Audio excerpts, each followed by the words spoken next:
the end of time.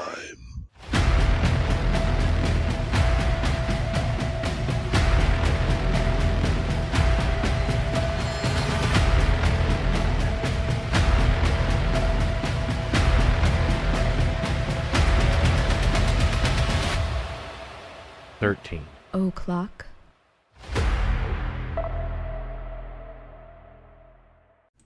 Hey, it's us again. Here we are for another true crime show.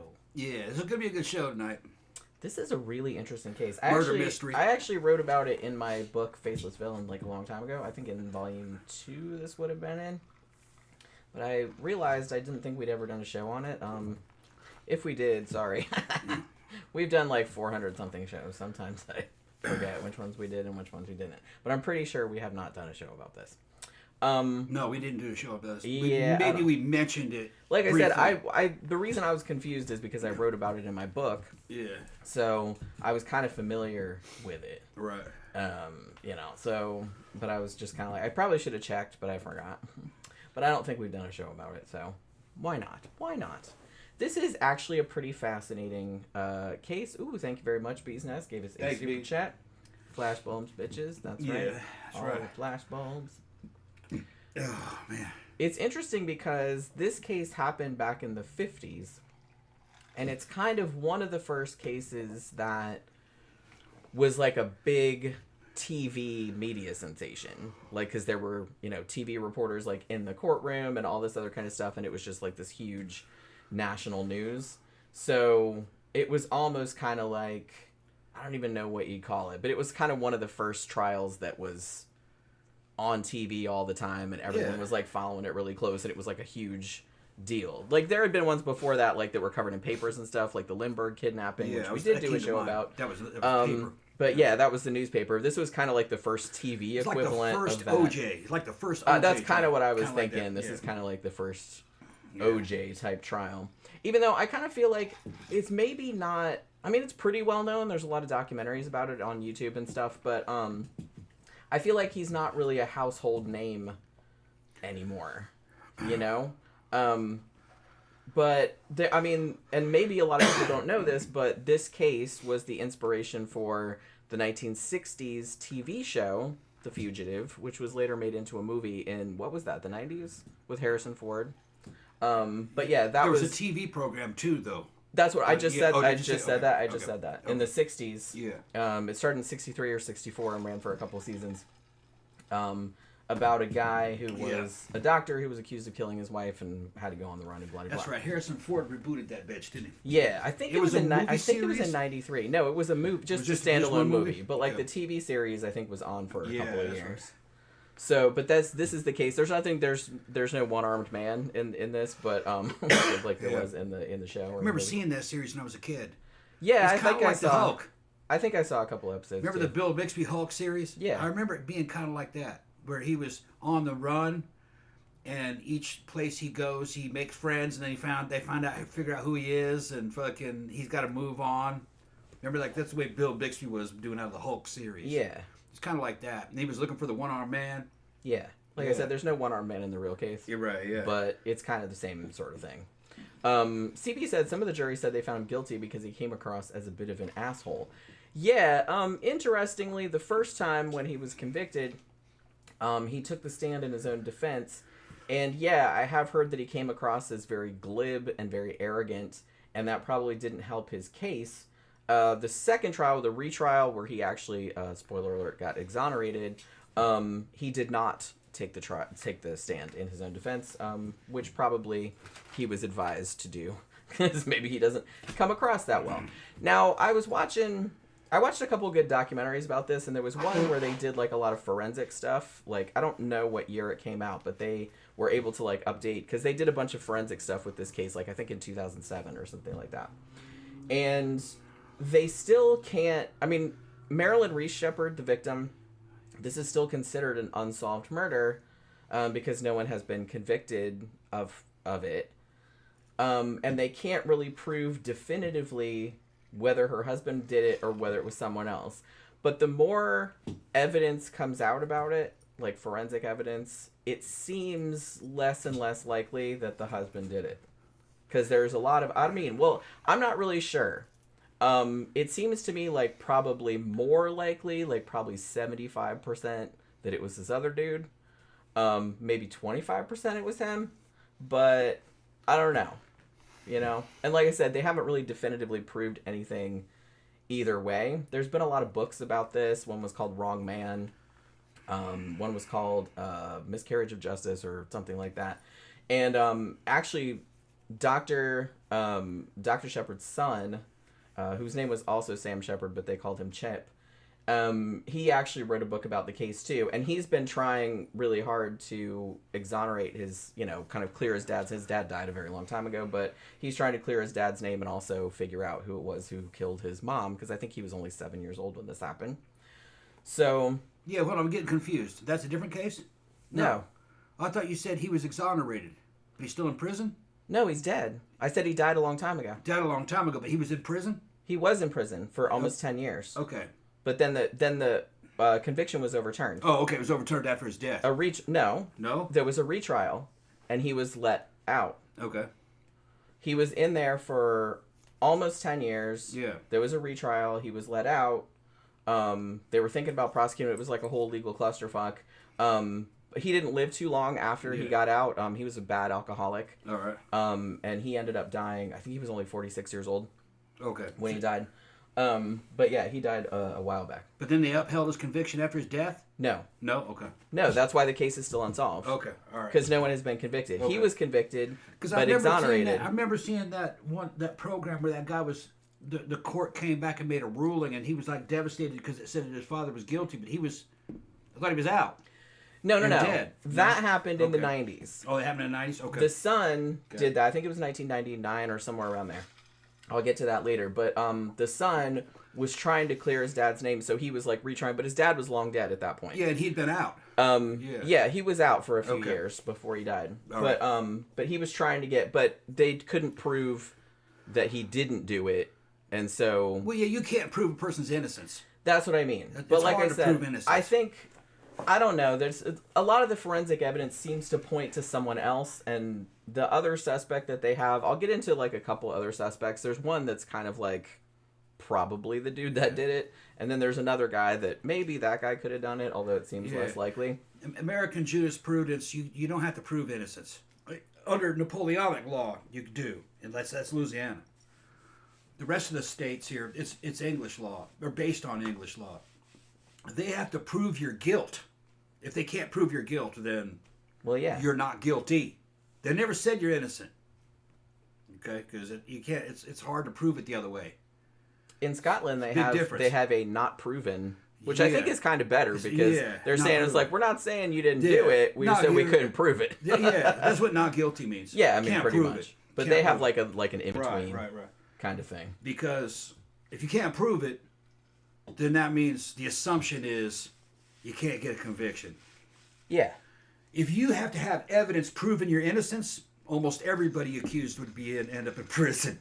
Pretty much, Because you could just make up an accusation, you knowing that dude doesn't have the proof of his innocence. Yeah. And you can lock him up with an accusation. See? Yeah. So you can't do it that way. No, not great. Like I said, it's kind of better. You know, yes, some people that did the shit are going to walk free.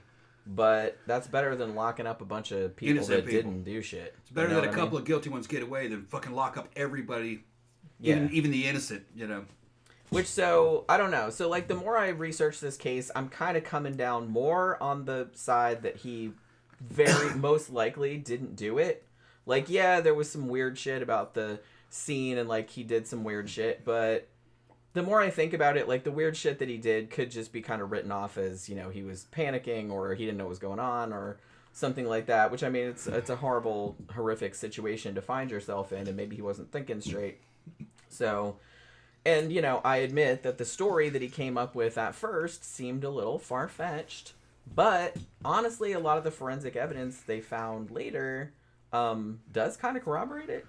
So maybe not. And I will say, too, that absolutely at the first trial, one, the fact that the jurors didn't seem to like him, like he came across as very arrogant, like I said, on the stand. And the judge was pretty clearly biased against him. It was said later on that he had told a journalist, like, in his chambers, that it's like, oh, he's guilty as hell, like, before they'd even done the trial. So, had anybody known about that, they would have obviously put another judge on the case, because that's bias. You can't have that. But, you know, there was a lot of shit about the original trial that, I mean, that was the reason that he got a second one, was because his lawyer was able to successfully argue that the first trial was kind of a circus, and he probably didn't really get due process, in the sense that probably the jury and the judge were prejudiced against him for various reasons. So yeah, I kind of fall more on probably he didn't do it. I mean, it's still possible that he did it. I will say that that most of the time, excuse me, just got a cough all of a sudden. Most of the time, when a spouse is murdered, I don't know what the percentage is, but it's a very, very high percentage that it's their other spouse that did it, or was behind it somehow.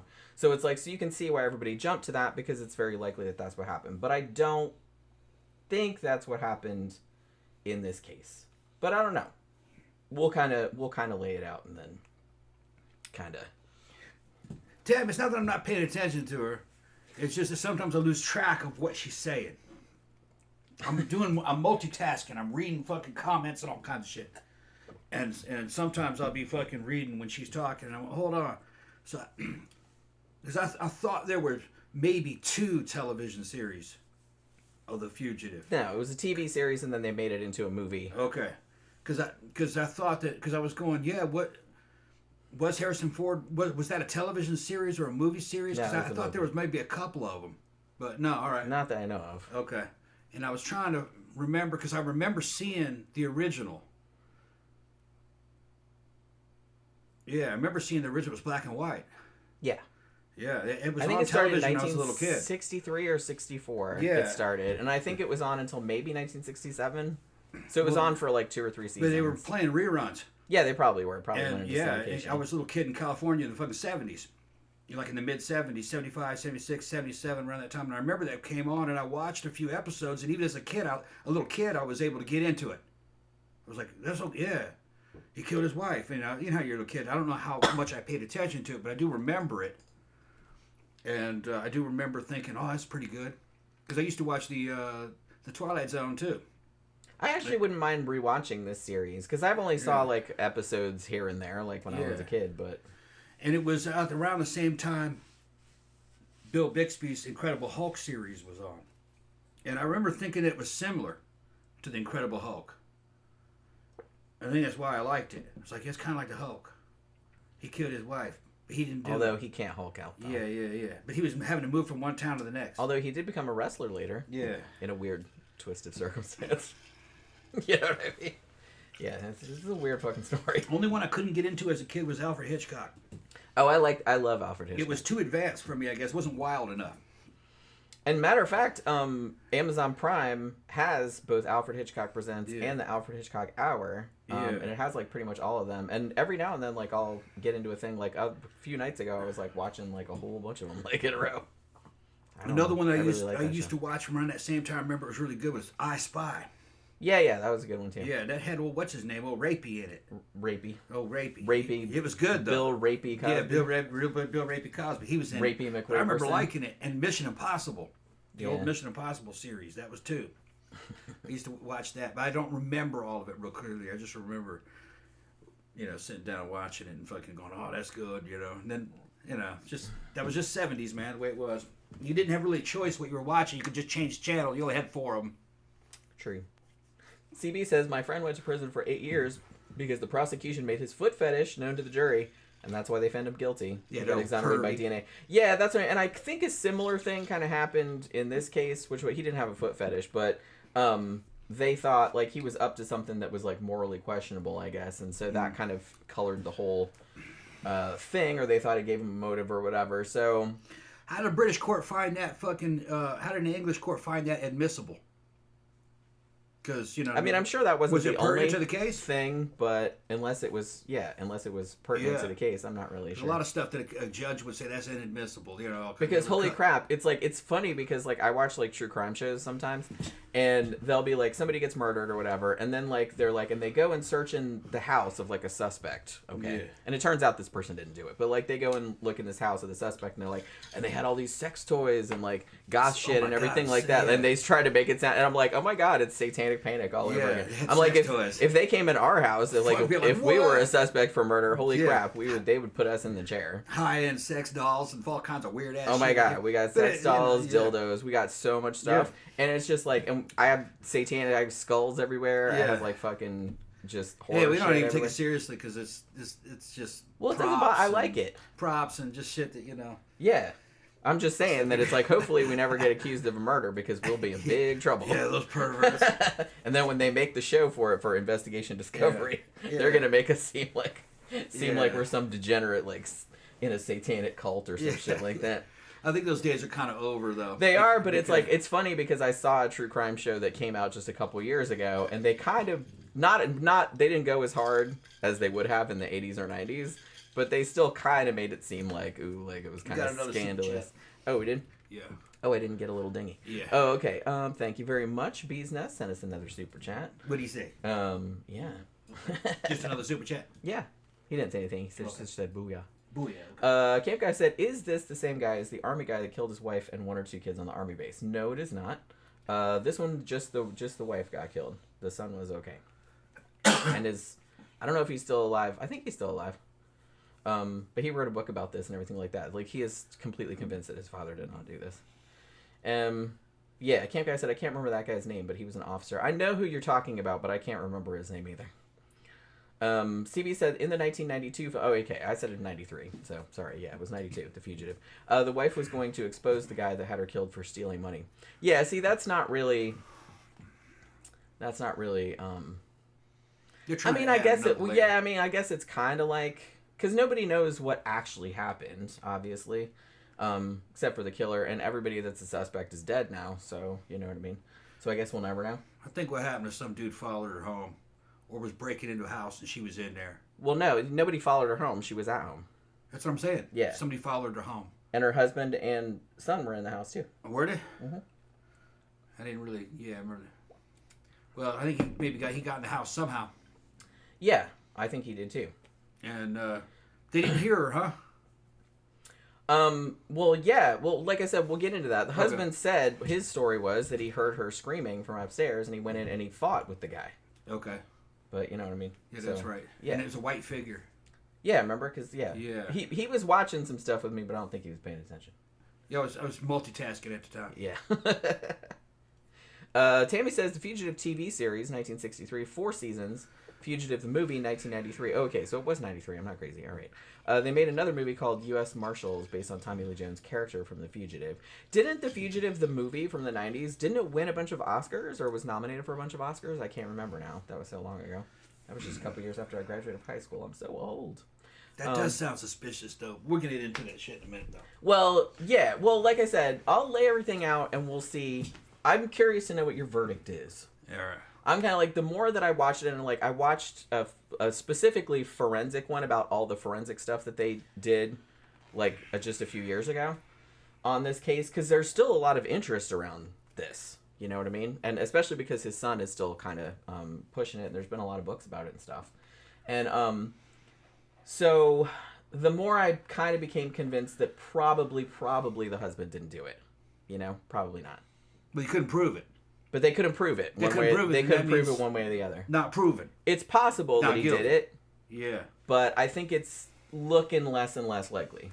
Like, the more forensic evidence, the more, like, technology gets updated. If that's what you think, then I'd have to say not guilty. Yeah. I mean, I'm just going to say, had I been there, and had they presented the evidence that they know now, I would have voted not guilty. A lot of times what happens with these juries is that the jury members get picked and they end up on a jury duty, and a lot of them want to be on a jury because it's easy to get off jury duty. So they want to be on jury duty and they think it's their duty to put a motherfucker behind bars. Well, the government must want him behind bars or they never would have called me. So they think everybody they put in front of them is guilty. That's the standard Yeah, one. and I think that's kind of sad because that's probably like the people that actually would want to do jury duty. Yeah, they probably are kind of like out for right. blood, maybe. So they're like, oh, I'm gonna put this fucker away. They haven't even seen you or know the case yet. Yeah. They said, well, if he's being charged, then that means they want him locked up. It's my duty to lock this bitch up. I have only ever been called for jury duty one time in my entire life, and it got canceled like the day before. I got called one time, didn't even go. And nothing ever happened. I don't think they usually do anything. Nah, I said, man, fuck that. I got a thing. Like I said, I got a thing, and I was like, oh, man, fuck me. But then, like, the day before, they were like, never mind. Yeah. They got a big pool of jurors, and they don't have time to go after the people that don't. Well, yeah. I mean, they send it out to, like, lots of people. Yeah. I would probably go. I don't know. It would depend, though. It's going to be some stupid-ass case. Most of them are stupid. It's not like... It's unlikely that you would end up on some months-long, like, fucking murder trial or anything something interesting. Like that. Which I wouldn't want to be sequestered for all that time and all that other kind of shit. That would suck. You're gonna have some motherfuckers that they end up on a murder trial. It's their moment of their life. You're gonna have fucking every Karen in there trying to fucking grandstand and be the star of the fucking show. Probably true. I guarantee you, every one of those fucking jurors in the fucking OJ Simpson case thought they were a fucking celebrity. Well, yeah. There's no way they were ever going to get a reliable verdict out of that fucking trial. Nope. One way or the other. Yeah. You couldn't really get a fair trial. Oh, I'm gonna They had too much media hype and too much media coverage. Yeah. The fucking Judge Alito and shit. He was becoming a celebrity. Everybody was a celebrity, becoming a fucking celebrity and playing to the camera. Which is not great. I understand that people are interested in high-profile cases like that. It's just kind of like... It went back to old white boy justice back in the Middle Ages in Europe and shit, where it was fucking in the medieval ages, where a trial was just a big show and it ended in a huge execution. It was like that. It was a carnival-like atmosphere. That's what that OJ Simpson trial was. Yeah, big time. And fucking, I think he was guilty. I do too. I think he was fucking guilty. Big They time. never. But it would always be one way or the other. It was going to be something extreme. He was either going to be extremely guilty or extremely fucking innocent. That's the way that jury was going to go. They were playing to the crowd. I thought that he was guilty at the time, but then later when he wrote that book called If I Did It, I was like, bro. Yeah. And then he became You're just rubbing it in now. And then he became kind of a professional criminal. Allegedly. Yeah, what the fuck? I mean, like, I don't understand, like, the mindset. Well, I think the jurors knew he was guilty, but the LAPD also fucking threw some fake evidence and did some fucking shit. Yeah, it was kind of because the LAPD were shitheads too. Yeah, and I think they were like, okay, so they not only is he guilty, they tried to fucking frame him to make him leave him more guilty. Fuck these motherfuckers. This case is bad, and I think they just. Not guilty. Just said fuck all of it. Yeah, not guilty. I kind of feel like that's probably what. I think they couldn't trust anything they were being told. Yeah, maybe so. Yeah, so I probably blame it on the LAPD. Well, yeah. They didn't really. They also were in the limelight, playing for the crowd. Yeah. Yeah. Like I said, not a great situation all around. Yeah. You know, anytime you have a celebrity that's accused of something like that. Although I do kind of like those medieval trials. I thought that was kind of cool.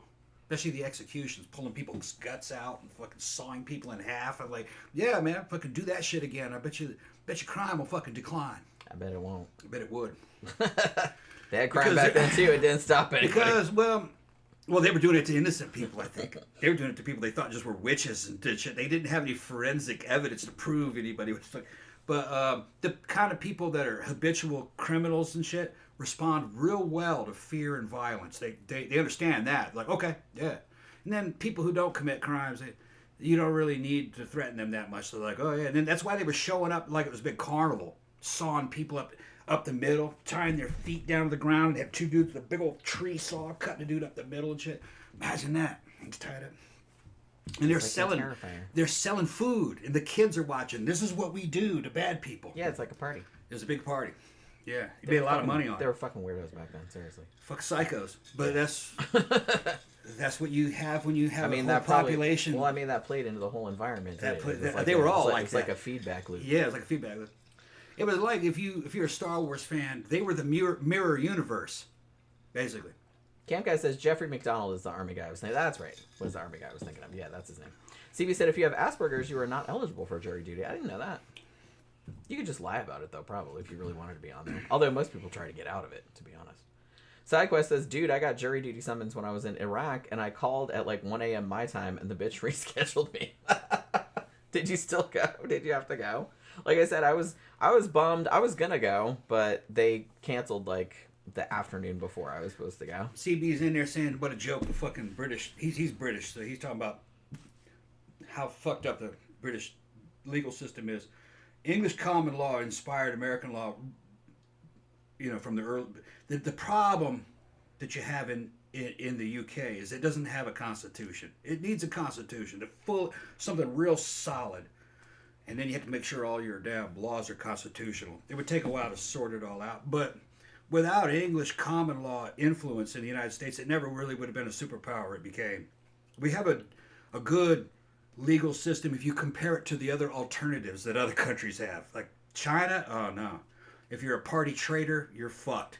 You don't have any rights really, you just must obey. There's just some countries just based on some wacky religion. You know, what some dude who probably never lived, what he said. You know, just crazy shit. So, all those English wars between the Scottish and the Welsh and the English and the Irish and shit they try to work it out. And it was all happening, you know, on farms and stuff. English common law. And English itself with Shakespeare. That stuff kind of was the foundation of the English-speaking world. Yeah, Tammy says the whole thing with the gloves not fitting him, leather shrinks when they're dry after being wet. Bloody wet leather is going to shrink. How the hell didn't the prosecution bring that fact up? See, I don't know. Either that or that wasn't his glove to begin with. It might not have been. That was just a glove they found. I kind of thought it was just some random ass glove. It was a random ass glove. They knew it was smaller. And he's like, because they knew that, because people are dumb, and people that can't get out of jury duty are probably dumber than most. So they're sitting there going, if the glove doesn't fit, you must acquit. They're like, ooh, it rhymes. It must be true. Yeah. You know, because everybody kind of thinks dumb people kind of think in these just kind of little rhymey sort of bumper sticker sort of, you know what I mean? So if you can come up with some little thing like that, then everybody's like, oh yeah, he must be not guilty. Yeah, but yeah, totally. I totally think he did it. Everybody knows he did it. I know at the time there was like a lot of people who were like, no, there's no way. But it's like, yeah, he totally did it. Allegedly. Don't sue me. I don't know if he's into that, but, you know, just cover my ass. I just want to get sued. I mean, I don't have any money to take if you sue me. So, you know, have fun with that. I don't own anything. So, good luck. Good luck getting blood out of a turnip, as my grandma used to say. So, all right. So, let's start talking about this Dr. Sam Sheppard case. I kind of feel like okay, this is how I overthink shit, because I was sitting there going, well, should I call this, because on Wikipedia, I'm pretty sure it's called the Dr. Sam Sheppard case or something like that. And I was like, yeah, I guess most people know it because of him, because he got convicted of the murder and then he was exonerated and then they made The Fugitive and all this other kind of stuff. So he's kind of more famous, but I was like, I kind of wanted to name it after the victim, like Marilyn Reese Sheppard, because I'm like, I kind of feel like everybody sort of forgets about her, like in this whole brouhaha, which is the whole thing that started the whole mess. This poor woman, pregnant woman, she was 4 months pregnant, got horribly, probably raped and bludgeoned to death in a horrible way. They basically said, I saw a thing with a reconstruction. They didn't show the actual crime scene. They showed a couple things, but nothing really graphic, but they showed like a reconstruction of where all the blood splatter was, and holy crap, there was just fucking blood everywhere. It was horrible. It was a horrible scene. All right, so let's talk about Dr. Sam Sheppard. Now, he was born in Cleveland, Ohio, which is right around where the crime took place, in 1923. And his dad was a doctor of osteopathic medicine. And from a young age, I mean, Sam Sheppard seemed like he was like the all-American golden boy. Like, he was really good at school. He wanted to follow in his dad's footsteps, also become a doctor. He was like really good. He was really smart and really good at school, but he was also really good at sports. Like, he played basketball and football and he did track and all this other kind of stuff. He was class president. He was like voted most likely to succeed, all that other kind of stuff. Like everything you could think about the perfect like teenage boy, like he did that. You know what I mean? Now, when he was in high school, he met Marilyn Reese, who would be his future wife and the future murder victim, sadly. And then he went off to like pre-med and everything like that. And, you know, over the years, like went to different medical schools and whatnot, and eventually became, I was wondering about the distinction between, and I still am not super clear on it. The distinction between a doctor of osteopathic medicine, like what's the difference between a DO and an MD? So I kind of went and looked it up, and I was like, that didn't really clear it up for me. Because I guess there used to be more of a distinction, and now they're like, it's pretty much the same thing. I mean, you're pretty much just a doc, like a surgeon. You know what I mean? It's not anything. So, because I kept saying, well, what's osteopathic? It's like, that sounds like some woo-woo bullshit. But no, it's you're just like a regular doctor. So I don't know why they feel the need to make that distinction. It's pretty weird. But yeah, so eventually he would actually become like a neurosurgeon. So, you know, kind of a big deal. So him and his wife, they got married. Well, obviously wasn't his wife until later. They got married in February of 1945 while he was still in medical school. And they got married actually in Hollywood, California, but then moved back to Cleveland, Ohio. And then he joined his dad's practice at Bayview Hospital. And that hospital was in Bay Village, which was kind of this very affluent suburb, which is right on Lake Erie. Their house, as a matter of fact, overlooked Lake Erie.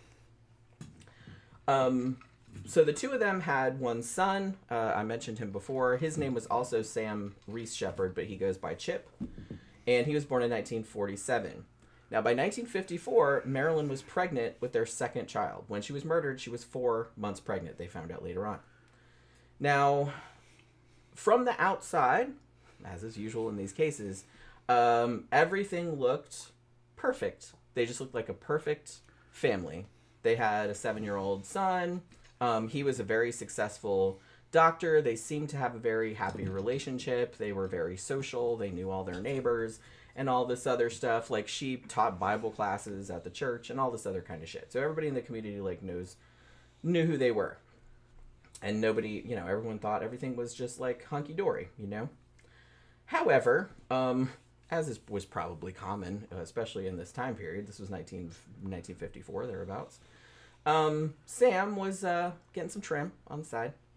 But I don't know how many affairs he had, but one in particular, and she would later testify at the trial, was with a lab technician at the hospital they worked at who was 24, and her name was Susan Hayes. What? For our European friends, when somebody says that they're getting some trim on the side, what they mean is they're getting some snatch on the side. They're getting some poontang.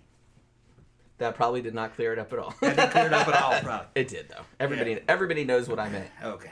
Well, Klaus just showed up. Everybody knows what Klaus doesn't know what we're talking about. He's up in the hinterlands. As the British would say, getting a bit of crumpet. Yeah, getting a bit of crumpet. Okay, yeah. That's what, I think, or they used some to. Trim. They used to say that a long time ago. But yeah, he was getting some trim on his own. Yeah.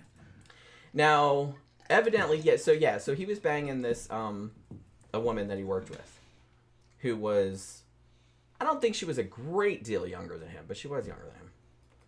Now, by all accounts, his wife kind of knew what he was doing. But I don't know. I mean, I didn't see anything that said, like, was she unhappy about it, or was she just kind of, like, putting up with it, or I don't really know.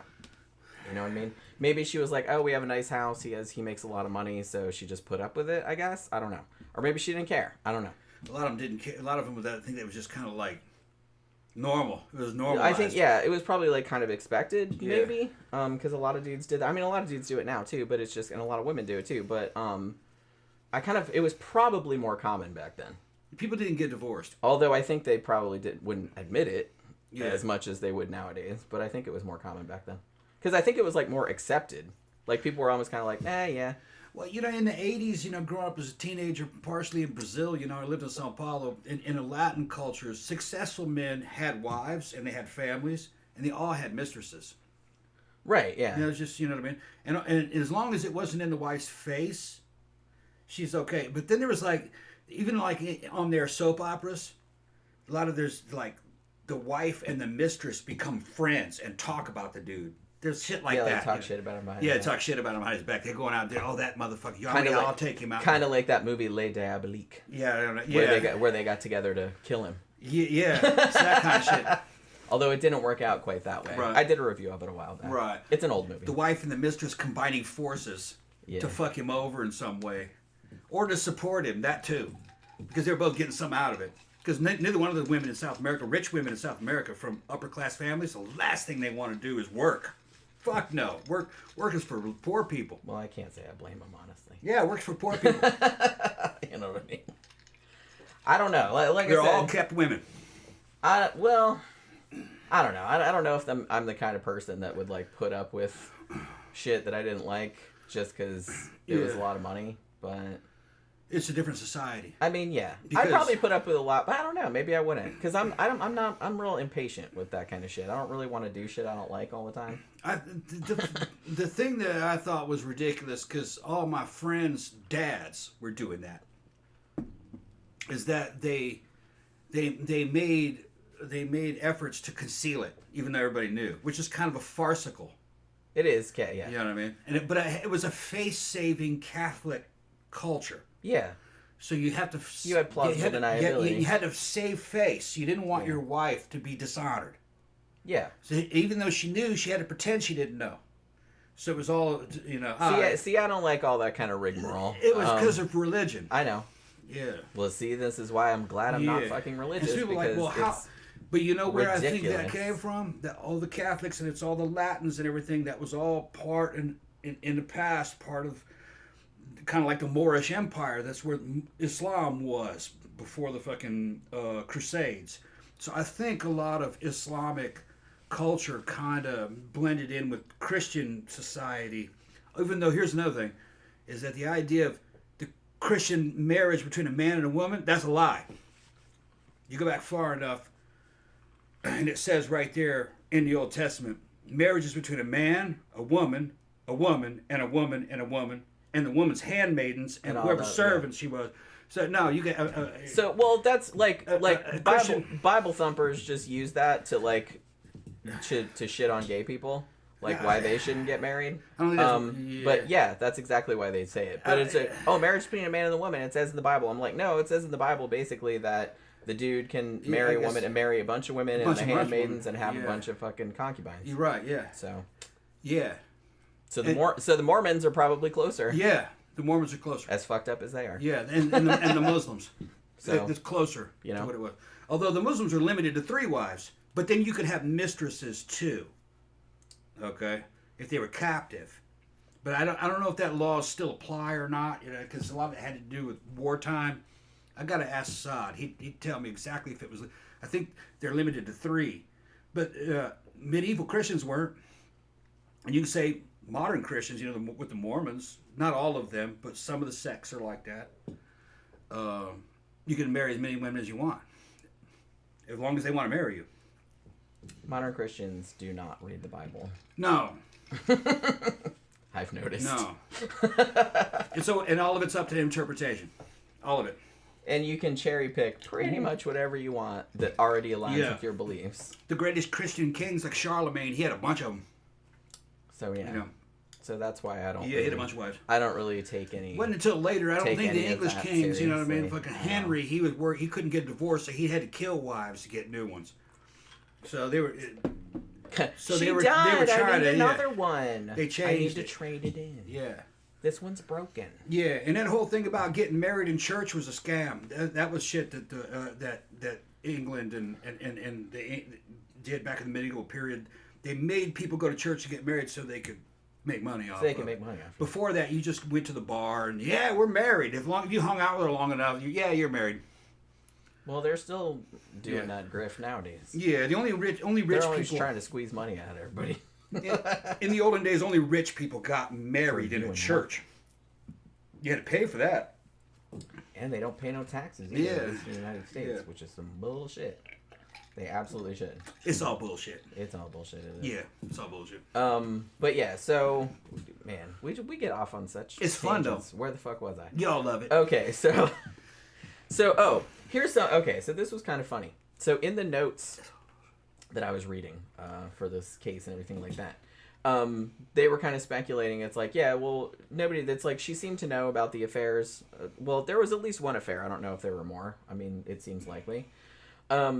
It's like, but she still kind of acted like their marriage was generally happy. And then the phrase said, with no overt signs of domestic violence. I'm like, that's a low bar for like a happy marriage. Well, she doesn't have any black eyes or anything, so everything must be cool.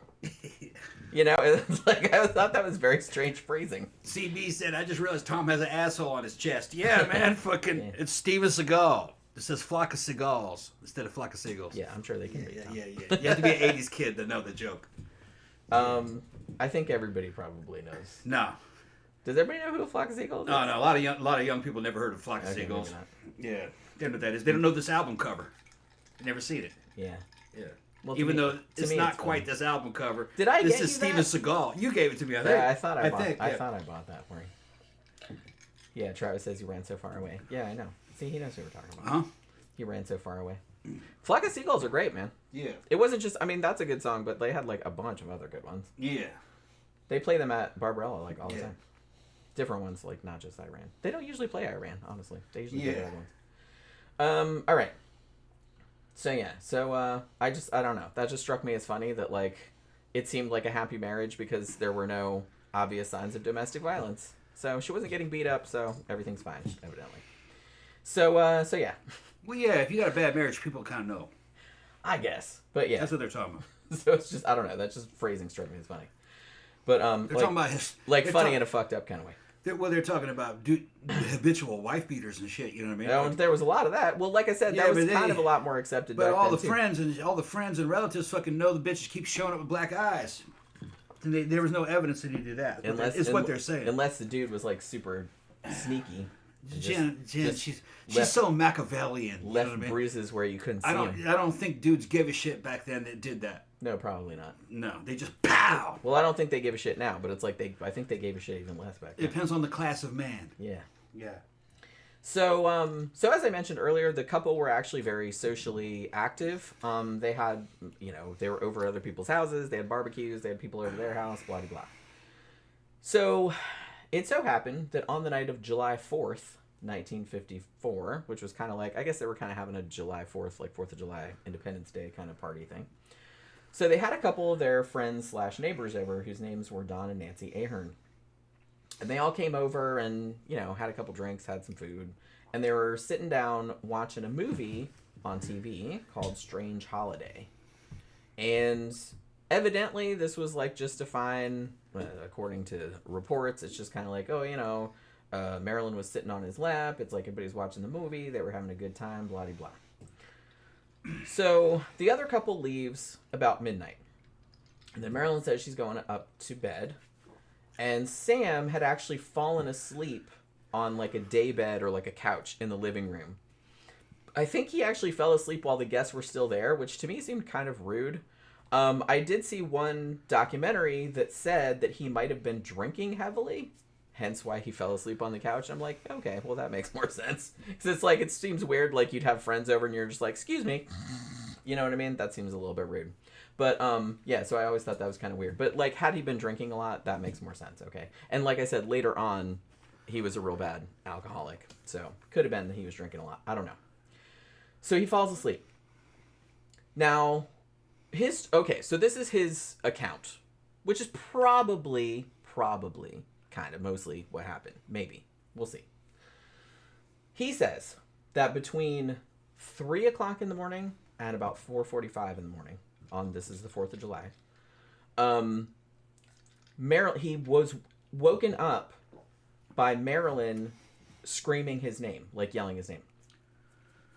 And he ran up there and saw what he called a white form, which I thought was a weird way to phrase it, but okay. I was like, what is it, a ghost? You know what I mean? I think I was watching the BuzzFeed Unsolved about this, and they said too, it's like, was it a ghost? And I was like, that's what I thought. So yeah, a white form. That seems like a weird thing to say, but okay. So he says he saw him, and then he grappled with someone. But then he realized, he was knocked unconscious. What had ended up happening, though, when he woke up was that Marilyn was already dead. She had actually been bludgeoned to death.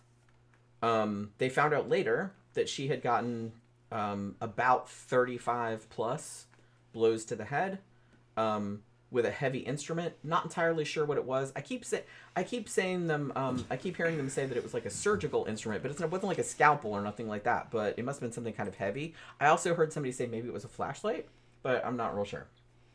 So, hang on, I can't. I'm trying to scroll my notes down and I can't do it without the mouse. So yeah. But whatever it was, and her nightgown was like kind of hiked up too, like I said, which is indicative of sexual assault, right? Now, the blood just everywhere. Blood all over the walls, the bed, the floor. It was a total mess. She also had defensive wounds, like on her fingernails were kind of broken and stuff. And she also, a bunch of her teeth had broken out. They found them like under her body. What are you doing? I'm trying to make somebody here I thought you had to do that on your end. I can't do it over here. Okay. Yeah, I lost the control to do it. Yeah, I can't do it over here. Well, you might not be signed in under the right. I'm not signed in under the right thing. I can't do it. Is that what it is? So it has to be signed in under 13 o'clock. Yeah. I mean, I can't do it from here because I'm signed in under my other account. Well, that's why I thought that I gave you control of that account so you could do that, because I can't do it from here anymore. Okay. So where was I? Okay, so they under her body they actually found a bunch of her teeth, and while at first they thought that somebody had like punched her in the face or hit her in the face and all her teeth had fallen out, like the way they came out, they were able to determine that she had actually bitten her attacker. So she obviously woke up while this attack was going on and fought him like viciously, so much that like some of her teeth were literally like pulled out of her mouth while she was fighting him. So Sam says that he woke up, like I said, he had seen this form attacking his wife, and then he was hit from behind, and he went unconscious for a little while. Then when he woke back up, he said he ran out the house. The first thing he thought was, oh my God, is my son okay? Because their son, Chip, who was 7, was in the next room. And he went and checked on him, and he was fine. And then he ran out the house. And he says that he saw the intruder like running down toward the shore, like toward Lake Erie. He called him a bushy-haired man. That was a very famous description. And he chased him down to the beach. And then they had another fight. And then he got knocked out again. Now, he says he woke up and his feet were in the water and like he didn't have a shirt on. He'd had a shirt on when he left, so he wasn't sure what happened to it. And then he goes back to the house, and at about 5:40 in the morning, Sam called, not the police, which people thought was weird. He didn't call the police first. He actually called his friend and neighbor, Spencer Houck, I think it's Houck, who was the mayor of Bay Village, the little town where they lived. And he says, get over here quick. I think they've killed Marilyn. So Spencer Houck and his wife, whose name was Esther, they came over to the house because I think they only lived like a little bit away. And they found Sam there. He didn't have a shirt on. They said he was very disoriented. And his pants were wet, and there was a blood stain, like, on the knee, or, like, on the thigh of the pants. Not a big, huge one, but, like, just one blood stain. So, they call the cops, and the cops show up. So, the crime scene obviously shows signs of a struggle, as I said. She was really fucked up. There was just blood everywhere. Like I said, her fingernails were broken, her teeth were pulled out, like, all this other kind of shit. And like I said, her nightgown was pulled up too. I don't even think they said that at the time. There was also signs of a possible robbery. Like a bunch of drawers were pulled out and ransacked. Sam's medical bag had been like turned over and emptied. Some of his sports trophies had been broken. They also found like Sam's wristwatch, which had stopped at 4:15 a.m. and it had blood on it. They found his keychain and his fraternity ring, and they found all this stuff like, and it was kind of had blood on it, and it was like in a canvas bag in the bushes behind the house, which again seems a little weird. Now, notably, and again, this was another thing that was used as evidence, like that probably he had done it. The family had a dog, I think his name was Coco, and he didn't bark which kind of made everybody think, oh, well, maybe this wasn't an intruder because the dog would have barked, bloody blah. And also that their son Chip, who was 7, like I said, he didn't wake up the entire time that his mom was being murdered, like in the room next to him. So they thought that was a little unusual. Now, they also said there was no sign of forced entry, though they did find like a window or something like open in the basement. Now, Sam had been injured, as he claimed, in the struggle with the intruder. And so they took him to Bayview Hospital. And he said that he had like head and neck injuries. And they had a neurologist examine him, and they basically said he had a concussion and he was in shock and that he had possible nerve damage. So the thing about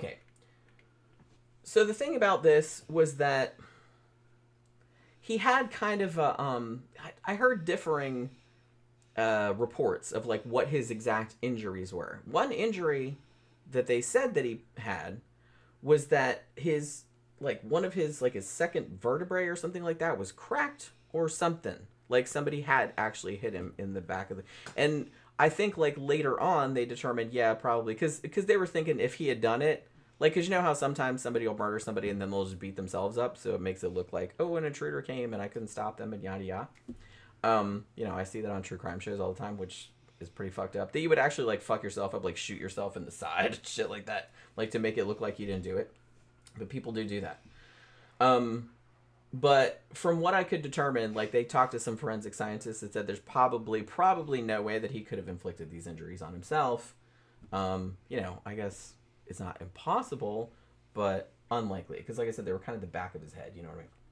And it would have kind of been hard to do. So yeah, so the cops pretty much immediately thought that Sam had done it.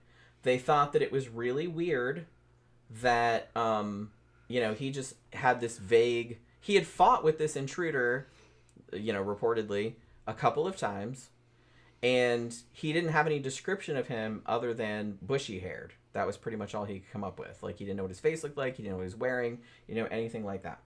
Thank you very much, Papa. Super chats are open. Show some love, guys. Jenny works hard to entertain us every Wednesday. Thank you very much. Thank you very much. That's very nice. I appreciate it. What did Klaus say? I don't know. Klaus is like talking about something. Oh, you made him a moderator? Yeah. Oh, okay. Yeah, I can't. Yeah, I can't I'm do making my other account a managing moderator. That Yeah. way I don't have to switch accounts. Okay. But I have to say something and then make myself a And mod. then, yeah, you can do that. Okay. Because, like I said, that was why I made you, like, gave you the sign-in for Yeah. for this channel, because for some reason, I can't do it from this chat anymore. Yeah. I don't really know why. So, they just stopped doing it. I don't know why. So yeah. So, like I said, they thought it was kind of weird that he didn't get a good look at the guy. Why didn't he call the cops first? Like, why did he call his friend, the mayor? Why did he call that guy first? Why didn't the dog bark? Why didn't the kid wake up? Why is there no forced entry? You know, why is your shit in a canvas bag, like in the bushes, like in behind the house? Yada, yada. You know what I mean? So they basically said, and also because the coroner showed up, you know, a few hours after the murder, and it kind of examined the scene, and also said that the blood spatter looked like it had come from some type of surgical instrument. And obviously, Dr. Sam Sheppard was a neurosurgeon, so that kind of put blame on him also. They also did fingerprint analysis, and the only fingerprint they found on the headboard of the bed was Sam's. And there was also a trail of blood that led, like, down the stairs, like, kind of drops of blood, like, all of the same size. So, I will say that not long after the murder, I mean, it was just, like, literally days later, the press was, like, calling for his blood. Like, they were publishing editorials. Like, one of the editorials they published on July 21st, which was only, like, a couple weeks later, was, "Why no inquest? Do it now, Dr. Gerber," who was the coroner at the time. And basically saying, you know, we know he's guilty. Let's get all this shit sorted out. You know what I mean? And they were not shy about coming out and saying they thought he did it and they really needed somebody to do something about it. So on the July 22nd, actually, after that was published, they did do like a public inquest in like a school gym or some shit like that. And it took 3 days. And Sam actually testified at this inquest, but his attorney, whose name was William Corrigan, was not allowed to advise him, which seems a little fishy, and was actually ejected at some point. I really don't know why. And at this is when they kind of discovered the whole affair business with Susan Hayes, because she actually came forward and said, yeah, that they'd been having an affair for a while. He initially denied it, but he later admitted that that was true. And I think that after that admission, it got, like, the media and the public, like, got even more bloodthirsty. It's like, well, he was obviously fucking around on his wife, so he had a motive to kill her, like, he wanted to get rid of her, so that made it more likely that he had killed her in everyone's minds, you know what I mean? So I think that really kind of fueled the fucking fire. And then, like, a few days after that, there's, like, another editorial that was basically just called, "Why Isn't Sam Sheppard in Jail?" So the cops, I guess, like, reading the paper and being like, oh yeah, we should totally do that. They went and arrested him. Like, and this was like July 30th, you know, or somewhere around there. And they questioned him for hours and hours, but he would not confess. He's just like, he didn't do it, you know? So a grand jury indicts him for first-degree murder on August 17th. Now, right around this time period, and this is something we'll get more into later on, because this might be the guy that actually did it, but we'll see. Right around this time, they had also interviewed another person of interest, whose name was Richard Eberling, and he was like a handyman, window washer kind of guy in the neighborhood, and he had actually worked in the Sheppard home a couple of times, and he later admitted that he had stolen some jewelry, like a ring or two, from Marilyn.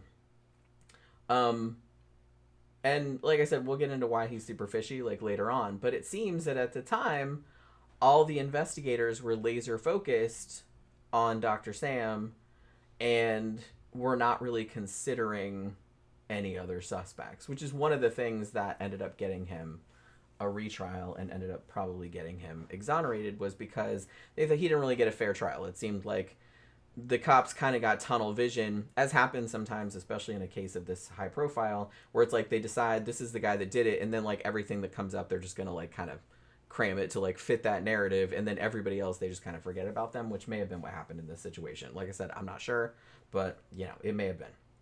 But they did interview the guy that we're going to talk about later around this time period, but they didn't really take it seriously because they thought, oh, well, the doctor did it, you know.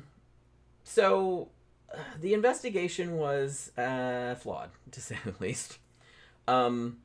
They didn't really look for the intruder that that Dr. Sheppard had talked about. There was a lot of contamination of the crime scene. They just kind of let people kind of walk around in there.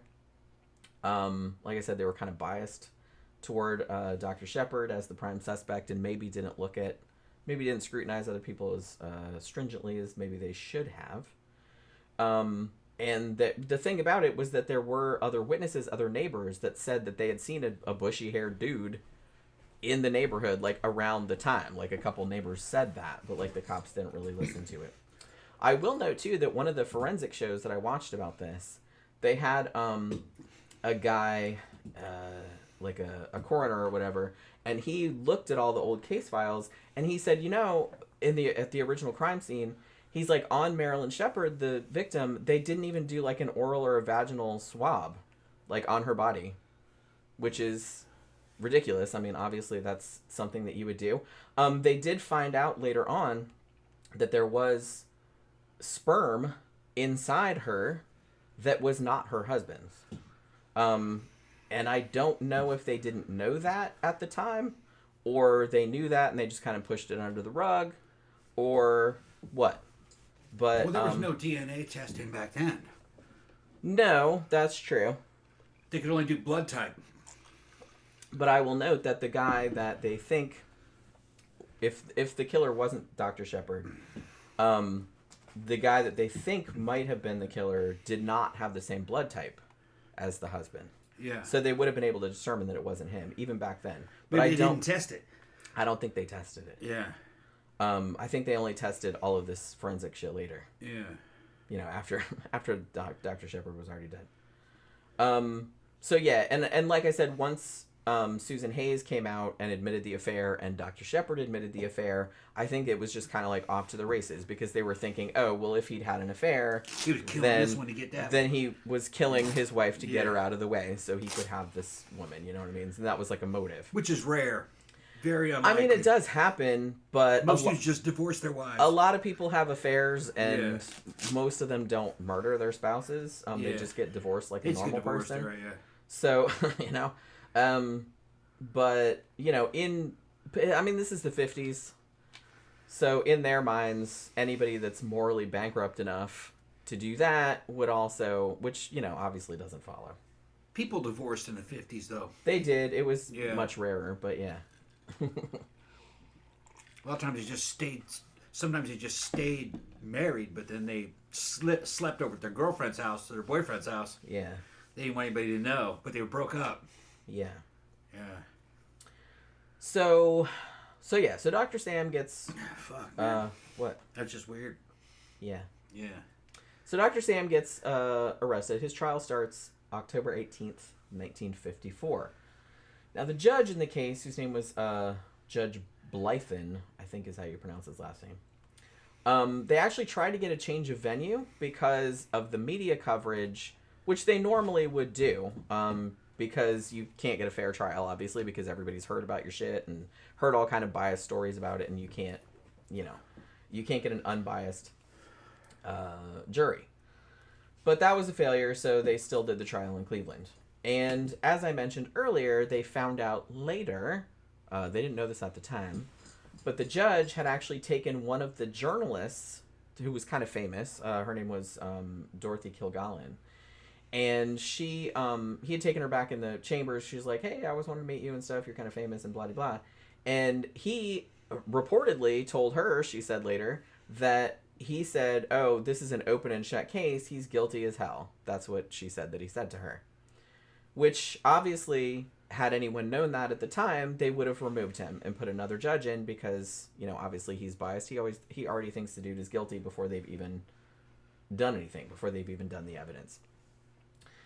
So, another thing that he failed to do, the judge, I mean, was he didn't really, because, you know, most jurors, especially in a trial like this, are sequestered. They're not, technically, you're not really allowed to read any news or watch the TV news or watch anything about the case, you know, because you don't want to prejudice yourself or prejudice your views.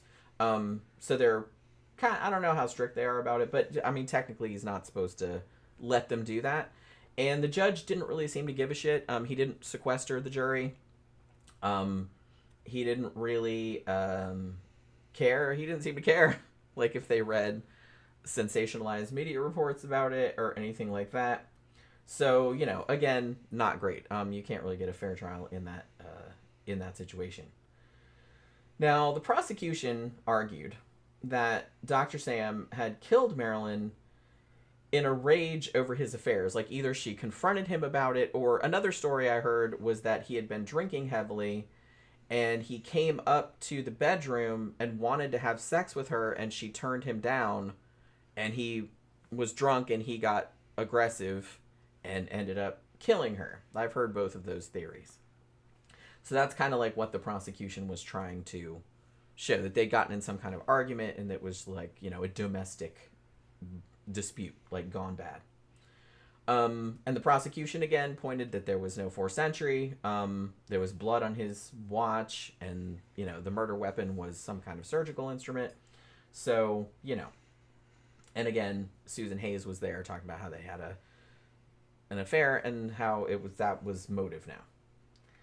Now, so the defense, led by his lawyer, William Corrigan, basically, you know, was trying to get across the story that Dr. Sam had told. You know, an intruder came into the house and, you know, killed his wife. He had jumped on him and got knocked unconscious, and then he fought him, and then the dude got away. You know what I mean? Like, he chased him and the dude got away. And he had character witnesses. He had people come to the stand and say that, yes, they had seen a bushy-haired man. Like, I think there was 2 witnesses that said that they had seen a guy fitting that description, like, in the neighborhood around the time, like, that night. He had a medical expert on that said, he couldn't have inflicted the injuries that he had, like, on himself, yada, yada. But because of the whole carnival atmosphere of the trial, like I said, non-sequestered jury, there was media in the courtroom. It was on TV, like, all the time. It was just everywhere. Probably not surprising that the jury, they deliberated for 4 days, and then they convicted Sam of 2nd-degree murder. And he got a life sentence. I have to pee, actually. So, entertain people while I'm All right. going to the bathroom. All right, let's see what everybody's saying here. I made our Viking couple some moderators now, Klaus and Tanya, and then I made the Tom 101 account, the Tom 13 o'clock account. Which is my account. I made that a managing moderator. But I'm looking at what a managing moderator can do. I can't do anything in a chat extra than a standard moderator. So I can't make another person a moderator. But you say, well, what kind of what it is, I can only manage the account. So sometimes I'm going to come in under 13 o'clock. And that way I can do tasks. I forgot that I had that account, that I had access to the 13 o'clock account. And I'm just kind of keeping up with the assassination that went down today. Saw that. I can make some predictions about that because I watched the video. That was a rifle hit. Probably 5.56, probably an AR-15, maybe a 3.8, maybe a 308. But that was a high energy hit, probably from 100, 200 yards. He was killed instantly. He never regained consciousness, I guarantee you. Saw him go down. Here comes Jim. Here I come. Yeah. Thank you very much, Klaus. Gave us a super chat. You guys are awesome. Great topic. Thank you very much. Thanks, Klaus. You the man. Give us some of that Viking money. CB said this guy was fucked from day one. I mean, yeah, pretty much. Like I said, I understand that cops are going to look very closely at the spouse of the murder victim because that's, most of the time, that's who did it. So I get that but I kind of feel like in this case, yeah, maybe they focused on him like too much and too early and failed to follow other avenues. I'm not saying it's impossible that the dude did it, but when we get into like some of the forensic shit later, like you'll see that it's a very muddled case, and I think it's kind of unlikely that he did it. Camp Guy said, I would be a good juror and try to listen and consider all the evidence I see, but I'm already a prejudiced son of a gun before the whole thing even gets started. They would probably dismiss me early in the jury selection process. Yeah, I mean, Tammy said, could he have gotten the injuries from his wife? That's a good question. I don't know, though. I think the way that the injuries were situated looked very much like somebody had whacked him in the back of the head, which is what he said happened. But I guess it's not impossible. I think she was sleeping because it was, like 4 a.m. or something like that. So I think she was asleep and she was startled out of sleep by something or other. Either him raging in, like drunk or whatever, or an intruder coming in and trying to do whatever he was trying to do. And then she fought with the person. But I don't know. Yeah, I never considered that angle. That could be. That could be. But like I said, there was some other shit that happened later that made me doubt that. But yeah. All right. So let's see. So yeah. So he gets 2nd-degree murder. And he's sentenced to life in prison. I think it was originally life in prison with possibility of parole after 10 years. I think, but I could be wrong about that. So he was sent to Ohio Penitentiary. Sadly, and especially sadly, if he didn't do it, was that not long after he was imprisoned, his mom killed herself, like shot herself in the face. Damn. Thinking he was guilty, probably. Or no, like maybe thinking he was innocent and he was like never going to get out. Like it could go either way. Not really sure. Also, I will note that her husband, his dad, was very, very ill with cancer. And that probably didn't help either. Just stress on top of stress. And the father actually died only about less than 2 weeks later of the cancer that he had. And his father-in-law, Marilyn Reese Sheppard's dad, also killed himself in 1963, like a few years later. And I don't know why I thought this was such a weird little fact, but this is always kind of like something they bring. It's on the Wikipedia page and everything. But they said when Dr. Sam was in prison, I guess they were doing like a medical study, like cancer research, and he volunteered, and the experiment involved like pretty much like injecting you with live cancer cells. And he let him do that. So I don't know if he didn't have a will to live or he didn't just give a shit anymore. I don't really know. So yeah, I just thought that was a weird little factoid. Weird. That he allowed himself. What was the premise for the experiment? I don't know. They were just studying. It was some kind of cancer research. They were just studying. Probably told him they were working on a cure for cancer. Mm. And that they would, it's going to be, you got a good chance. Yeah. Were they paying him? I don't know. He was in Had prison. to have been. He was in prison, but I mean they probably gave him some kind of compensation, him, yeah. I would imagine. So yeah, it was just kind of a shit show all around. Now the whole time he was in prison, he maintained his innocence, and he kept, wanting to do like appeals and stuff. Now his lawyer, Corrigan, filed appeals for 6 years, all of which were denied by the Ohio courts. Now, Corrigan died in 1961, and then the very, very famous F. Lee Bailey, who I believe also worked on the OJ case many later on, but I think this was the case that kind of made his name, you know what I mean? He took over. And in 1963, when Dr. Sam had been in prison for, 8-ish years at this stage, he filed a petition of habeas corpus, basically saying he didn't get a fair trial. They're not saying... It's not necessarily saying he didn't do it. He's just saying he didn't get a fair trial. He didn't get a fair shake. So we need a reset. We need a redo. And so he did that. Now, interestingly, this time, July of 1964, the judge in that case actually he ruled the trial, and this is a quote, a mockery of justice. And he let Sam out on bond. At this stage, the state of Ohio appealed that, and then the Sixth Circuit reversed that in 1965, I believe it was. Now, F. Lee Bailey appealed to the Supreme Court, so this went all the way to the top. This went to the Supremes, and that case was called Sheppard versus Maxwell. June 6th, 1966, the Supreme Court ruled 8-1 to overturn his conviction.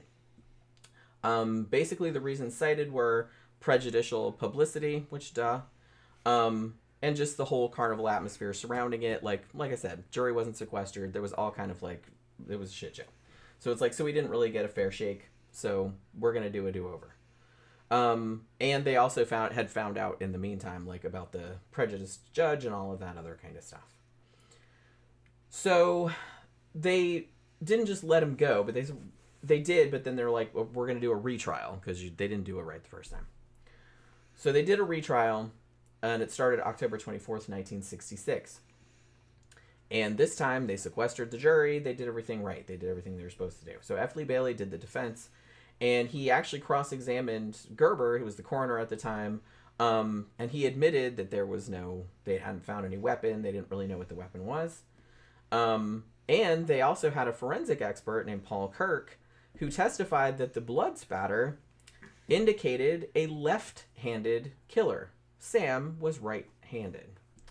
And in this second trial, Dr. Sam did not testify on his own behalf. Like I said, in the first trial, some people speculated that maybe because he came across as kind of arrogant or maybe asshole-ish, that probably didn't help his case either. So probably his lawyer said, you just keep your mouth shut. You know what I mean? And this will probably go better for you. And indeed it did. The jury actually acquitted him after 12 hours at the retrial. Now, the sad thing, okay. So it's sad enough that if this guy didn't do this, like I said, and I'm not entirely certain of that, I don't think it's likely that he did it, but it's still possible. If he didn't do it, it's bad enough that he spent almost 10 years in prison for some shit he didn't do. But his life after he got out was not great. The thing is, I've seen, I saw some footage of him, after he got released. He was pissed. Yeah. Understandably so. Right, yeah. You know what I mean? He just was not. 10 years of your life. He was trying. Yeah, he was trying not to. You could tell he was trying not to blow up and stuff, but you could tell he was just seething. You know what I mean? How mad he was, and so yeah. So he tried to get back to a regular life, and he went back to medicine. Obviously, he was a doctor. But, he'd been in prison for a while. It was a very high-profile case. People kind of heard about him. It was hard for him to get a job. And then, when he was practicing as a doctor, he had started drinking very heavily. Like I said, it's possible he had been an alcoholic prior to him going to prison. But I'm not really sure about that. But I have heard reports in that regard. His alcohol abuse got so bad that he actually accidentally killed 2 patients, when he was doing surgery on them, accidentally nicking arteries and stuff like that, and he killed them. And one of them was young, when it was 24. Man, I imagine that heaped a bunch of guilt on him. Yeah, and lawsuits also, wrongful death lawsuits, obviously, so that wasn't great. So he resigned, or they forced him to resign, pretty much. Now, when he got out, he actually married this German woman. I think she was German. Her name was Ariane Teber-Johans, I think is how you pronounce her last name. He had actually corresponded with her for a long time, while he was in prison. And they got married as soon as he got out. That was in 1984, I think. Or when did he get out? Yeah. I don't know. I think it says 1984. I can't see. So, yeah. But they divorced only a couple years later. They weren't married that long. And then he married again, to this woman named Colleen Strickland. But he was only married to her for a little while before he died. Now, here's a weird little footnote. He actually, after he got shit canned from doctoring, because he kept killing people, accidentally, he met up with this wrestler / promoter, and he got into professional wrestling. What? And this kind of makes me cringe, sort of. But his wrestling name, because the guy, I can't remember what his name was, but I should have written it down. But he was kind of a well-known dude, in wrestling back then. And he said, "Oh, your notoriety will make you a big draw, for wrestling, you know what I mean?" And so he wrestled under the name Killer Sam Sheppard. Oh, damn. Which I was not a great look, gonna say. They're trying to fucking get... They're trying... Damn. They're trying to get fucking showmanship going. Yeah, I mean... Yeah. So that was your wife, man. They tried to make him a villain. Well, they did. Yeah. That's what they said. Yeah, They're yeah, we want you to be the villain because of his. He must have been desperate because for he money. was infamous. Yeah, I'm sure he was. Yeah. And it's he probably didn't have a lot of options at this point. Right, but that's a really. Yeah. Damn. They Can you imagine? What if somebody? And this is a horrible thing to contemplate, but if somebody murdered me and then you got blamed, even though you didn't do it, I go, yeah, I did it, and then on the sly so I could make money. Fuck yeah. Killer Tom Ross. Yeah. You know what I mean? Yeah, that's ridiculous. Wife killer Tom Ross. You know what I mean? And you wrestled under that. I would come back and haunt you if you did that, for real. I'm surprised she did. Maybe she did. I don't know. They could have played it another way. What was his name again? Sheppard? Sam Sheppard, yeah. Sam Sheppard. You could. I would have played it Sam Sheppard. The not guilty Sam Sheppard. But they're trying to make him a bad guy. They're trying to make him a bad guy. They're trying to make him a heel. But, a heel, yeah. But still, like I said, he shouldn't have got involved in wrestling, though. Probably not. Well, I mean, the thing about it was, it just kind of happened. I know it's a fucking weird tangent that he ended up in 60s? That. Yeah, I think it's the 60s at this point. Yeah, and it was it was before the VHS and the VHS and the VCR porn craze, so he couldn't go into porn because you had a lot of notorious motherfuckers ended up in porn. Well, didn't that Bobbitt dude like after Lorena cut his dick off? He did, yeah. I think he did one movie, and they sewed it back on. Apparently successfully. It was a novelty movie. Well, yeah, of course. So I don't think he can make a living off of it. Yeah, because that'd be kind of flash in the pan. Like everybody would want to see it one time, just out of curiosity, and then they would forget all about it. Yeah. That's what it was.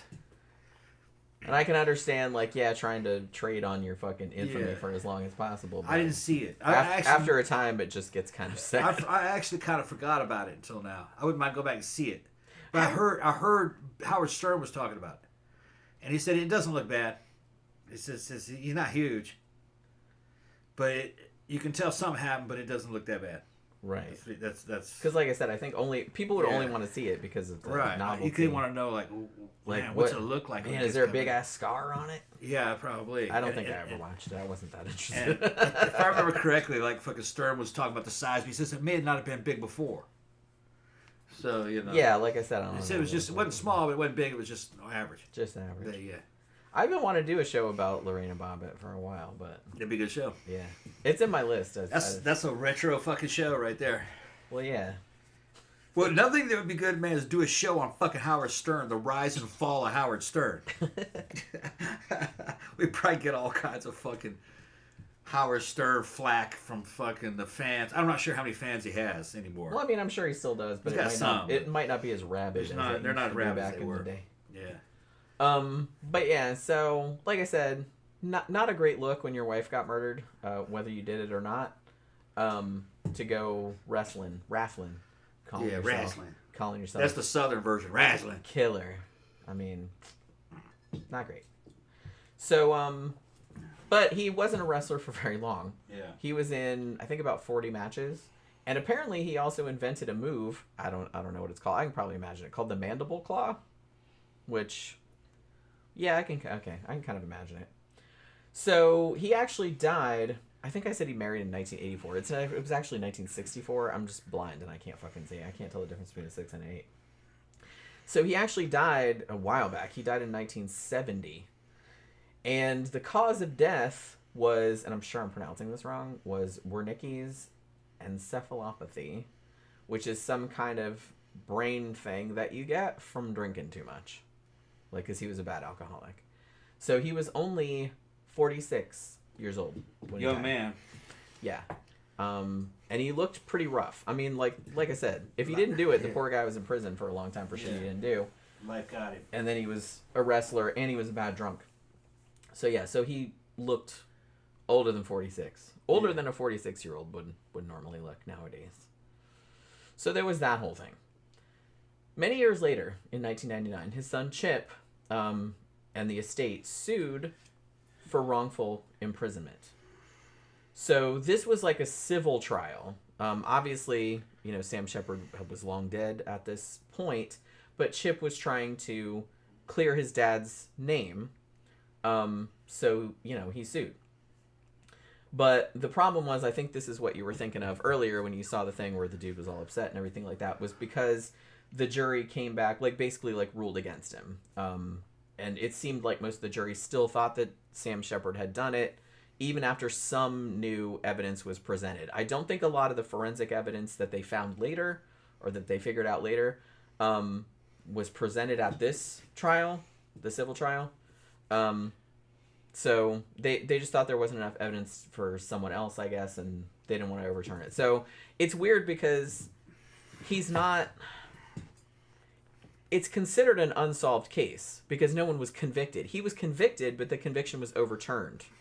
But then his son sued, but that was a civil trial. Bro, okay. And they basically just said, no, we don't believe, because all he wanted was legally for his dad to be to be cleared. Not guilty. So he spent all that money just to try to get his dad's name cleared. Boy, that's something else. That's not free. You got to pay for that. Well, yeah. You got to pay those attorneys. And like I said, he wrote a book about it, and he seems really adamant, that he really wants his dad's name cleared, and he wants to find out who killed his mom, Well, that's odd that there was sperm in her that didn't match the blood type of her husband. Yeah, like I Yeah, said. that's right there. Because the scene, from the way it was described to me, sounded like sexual assault. It was sexual assault. Yeah. So what motive would he have for that? Yeah. And if it was him and he was fighting with her during it and killed her, they didn't have DNA back then, but at least the blood type, his blood type would have matched for the semen in there. It means that somebody got in the house while he and the kid was in there Sleeping, yeah. He must have not known any. He must have thought she was alone. He might have. Yeah. Because he was, I don't know, I can't remember. I've seen like a blueprint, but I can't remember what the layout of the house was. Like I can't picture it. The son, who was 7, was in the room next to hers, and I presume his door was closed or mostly closed. Sam was sleeping on the daybed or the couch, like downstairs, like in the living room. Yeah. And it was a pretty big house. I've seen the house from the outside, so it's like I'm not real sure, like if it would be easy to just like waltz in there and fucking, you know what I mean? It's a, it's 2-story. There was stairs and stuff. So okay, so if Dr. Sam Sheppard didn't do the shit, who did? Okay, so the main other suspect for this, and we're gonna lay this out now, is a dude who I mentioned before, who they did question at the time. But because they were so focused on Sam Sheppard, they didn't really look that much into this guy, which probably they should have. His name was Richard Eberling. Now, okay, so there's a lot of stuff around this. 1997, they did do some DNA tests on blood found in the house. Now, in the room where she was murdered, there was a fuck ton of blood. Obviously, most of it was hers. But they did find some blood, like spots on the stairs, as though someone was walking down the stairs, like holding something bloody or dripping blood or something like that. This blood that was on the stairs, the blood type did not match either Marilyn's blood or Sam's blood. Which, to me, that alone proves that at least there was another motherfucker in the house that they don't know who it was. Like a third person. Because they don't know whose blood this is. Like I said, they also found sperm inside her and it didn't match Sam. And they did bring some of this up at the civil trial, but basically they were like, it's not enough or something like that. But I don't know. I just feel like it's enough to say that there was a third person there. They can't prove who that was, but they know that there was someone else in there. So let's talk a little bit about this Eberling character. So this guy, he actually wasn't born Richard Eberling, which I wasn't aware of. He was actually born Richard Lenardic.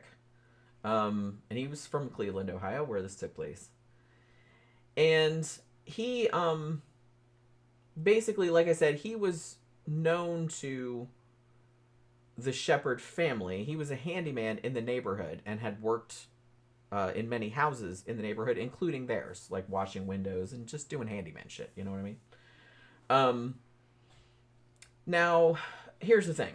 So he was kind of a fuck up, like kind of a weirdo, like from an early age. When they kind of later on, when they started looking more at him as a suspect, after Dr. Sheppard was long dead, sadly, they're like, oh, maybe we should have looked at this dude more closely back then, because wow, he's a field of red flags. So this guy, he grew up in, he was, his mother Louise was unmarried, and the dad was apparently this weird cop or something, that worked in Cleveland Heights. And the mom was raising her on her own, but he kept going in and out of foster homes, because I guess he kept getting taken away, like she couldn't take care of him and all this other kind of stuff. So he got bounced from foster home to foster home because the mom was real poor. And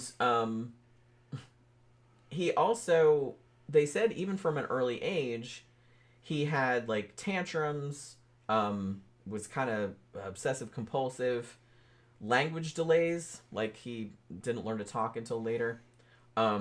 Exhibitionism, they noticed that too, which that's a huge red flag right there.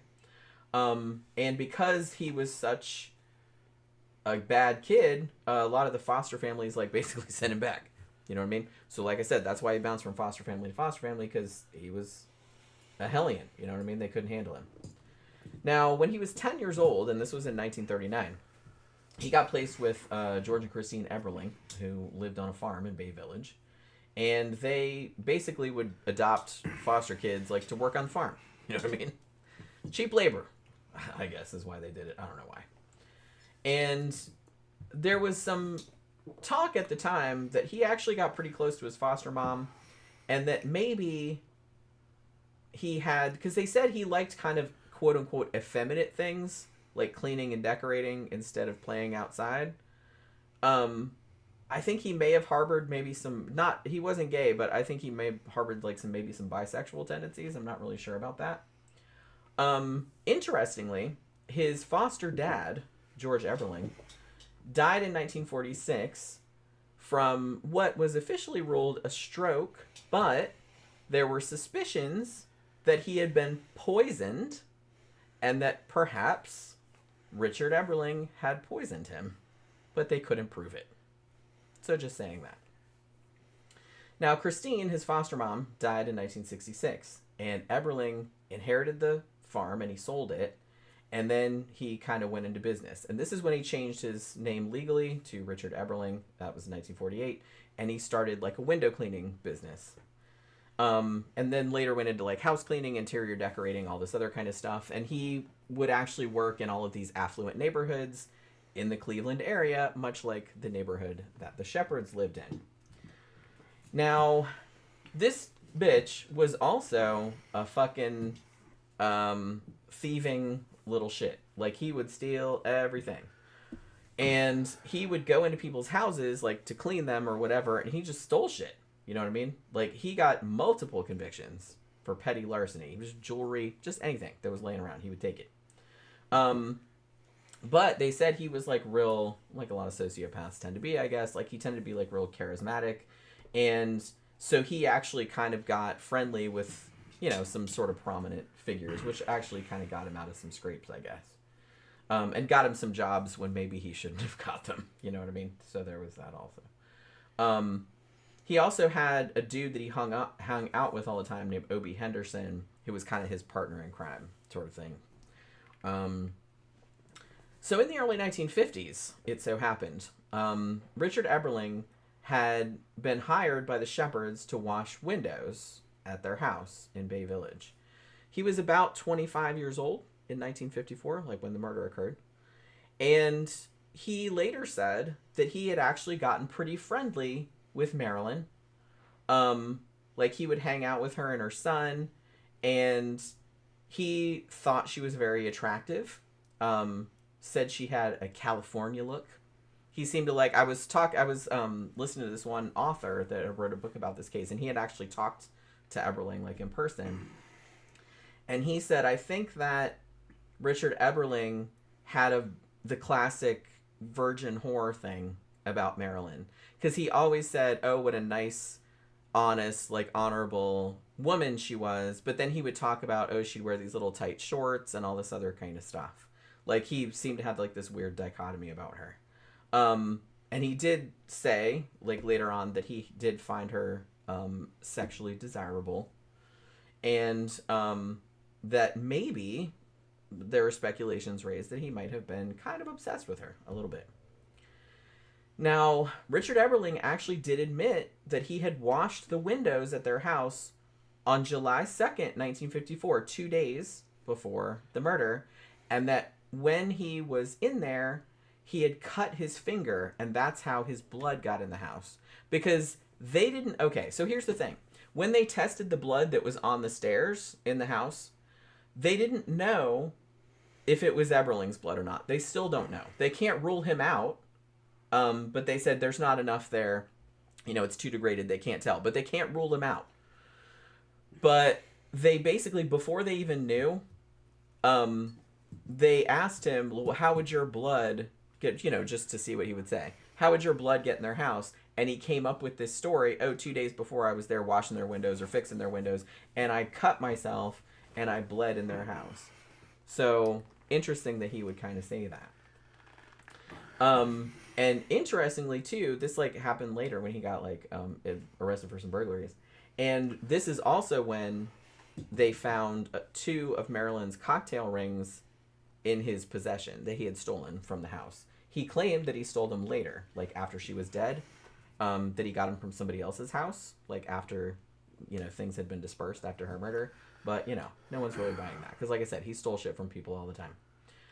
Now, the thing about it, and another reason why he wasn't questioned a lot at the time, because they did question him, I think in 1959, so like a few years after the murder, was he passed a polygraph test, or they said that he passed it. I think that later on, when they had other people look at it, they said, well, it doesn't look like he necessarily passed it. It just looked like he was inconclusive. You know what I mean?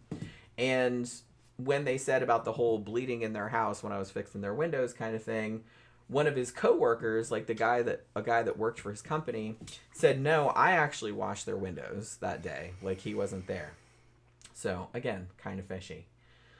Also, this was kind of strange. Many years later, they asked Eberling to draw like a blueprint, like a layout of the Sheppard house, and he did it from memory exactly. So he was very familiar with the layout of that house. And one of the things that he put on the map that they thought was very interesting was a basement entrance, which some people didn't know about. And in the original investigation, I kind of feel like they had partially overlooked this, that you could kind of get into the house through the basement. But he knew, because he drew it on the map. So yeah, I thought that was kind of fishy also. Now, if we're talking about like quote-unquote bushy-haired intruder, Eberling did sort of fit the description. He was kind of like a stocky kind of person. He was balding and not bushy-haired. However, he was known to wear wigs and toupees all the time. So possibly it could be that's why bushy-haired was the main impression that Sam got, because the dude had a wig on. I'm not really sure. But yeah, they said he wore wigs and stuff like that all the time. So could be that. So if Richard Eberling was indeed the killer, they're kind of speculating that, one, he was obsessed with Marilyn. He'd worked in the house. He had talked to her and her son. He seemed to have a sexual attraction for her. And he might have been jealous of her marriage, of her life in general, because, she was married to quite a wealthy man and whatnot. And they also thought it was interesting that some of Sam's sports trophies had been broken. And they thought that was kind of, maybe that was like a jealousy, like of the dude's, like because he was an athlete or whatever. Now, all of that is suspicious enough. But listen to this shit. So later on, Richard Eberling was linked to several suspicious deaths. Most of them involving blunt force trauma or things that were staged to look like accidents, but were found out later to not be accidents. For example, actually even before the Marilyn Reese Sheppard murder, 1962, there was a woman named Myrtle Frey, who was the sister of a woman named Ethel May Durkin, who was a client of his, was beaten and strangled very similarly to how Marilyn Reese Sheppard was killed. And Eberling actually made statements that kind of matched police details that they hadn't released to the media. Like the fact that he had put on one of Frey's dresses to escape. Like they hadn't told anybody that, but he knew. So there was that. Another one of Durkin's sisters, whose name was Sarah Farrow, she died in 1974 from a fall, but Richard Eberling later told somebody that he could stage accidents like that. So, again, very fishy. Now, Richard Eberling's most notorious conviction came in actually, is that 1989? I think it says 1989. For a 1984 murder of the previously mentioned Ethel May Durkin, who, like I said, was a wealthy widow who was a client of his, had hired him to like clean her house, wash her windows or whatever. And he actually had a relationship with her for some time. He was hired to decorate her house, and he forged her will and then sedated her And basically, she ended up dying from essentially blunt force trauma. Like, she had, like, all this trauma to her neck and stuff like that. So, he got convicted of that murder and got a life sentence. There was some other shit, too. Like, there was a car accident, I think in the late 50s, of a woman named Barbara Kinzel, and she had a broken neck that they thought had not been caused by the accident. So, you know, there was that. And then there was the whole thing about how he maybe poisoned his foster dad. There was a lot of suspicions about that, too. So, this guy could legit be a serial killer. We're not really sure. Because he did get convicted of one murder, but there was a lot of people dying suspiciously around him. So, we'll just say that right now. And while he was in prison for the Ethel Durkin murder, Richard Eberling made a lot of very weird, incriminating statements. In 1989, for example, he boasted to another inmate about killing Marilyn. He admitted it to this other, reportedly to this other inmate, and about beating Sam up. And he specified that Sam chased me down to the beach and I hit him with a pail. That's what he said. So, okay, so that sounded a little thing. And a nurse there at the prison said that he confessed the murder to her in 1996. He said, she said that he described the room, like the way the blood spatter was, and described it and said that Marilyn was pregnant, which she was. And he actually told an author who wrote a book about the case that he woke up in her bedroom covered in blood and said he got out of there. That's what he said to this author. And he also, I was watching this documentary last night about it, and there was a woman, this author that had written something about it, and she had talked to him also, and she said that she's like, I was talking to him about something or other, and just apropos of nothing, the dude just came out and said, "Why do women who get raped fight back?" What? I was like, gee, I don't know, Chuck. Let's get some big fucking burly dude in here to rape you in the ass, and we'll see. Do you think you'll fight back? Why would he? She's like, he just said it out of random, yeah. So, and like I said, some people have speculated that he might have been talking about the Marilyn Sheppard case because she fought back with so much, like I said, that her fingernails were broken, her teeth were pulled out, all this other kind of stuff. So she fought like hell. So, but the fact that he would just come out and say that to this researcher, super fucking weird. Yeah, and like I said, they've established, I think, beyond most reasonable doubt, that she was sexually assaulted. And like I said, the sperm they found in her was not her husband's.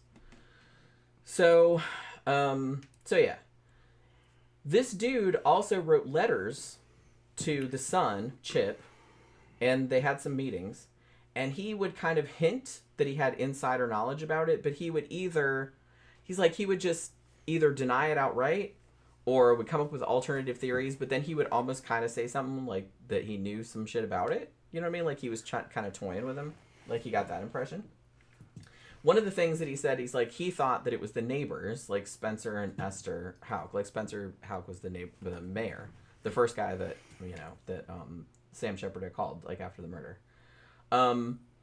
Now, it should be noted that this dude was like fucking Henry Lee Lucas up in here, where he would confess to anything because he liked the attention. But, I mean, it is true that, all these weird deaths happened about him. And he did get convicted of one murder. So, is it possible that he's just making shit up for attention? Sure. But, I don't know. It seems like this dude, they should have looked at him more closely.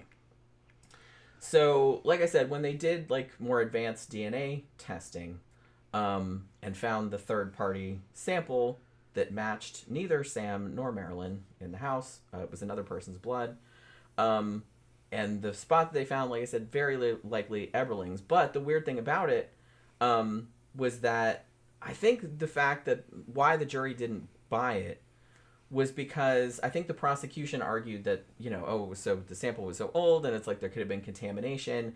And another thing, too, that was kind of strange was that Richard Eberling had type A blood, and that was consistent with some of the stains that were found in the house.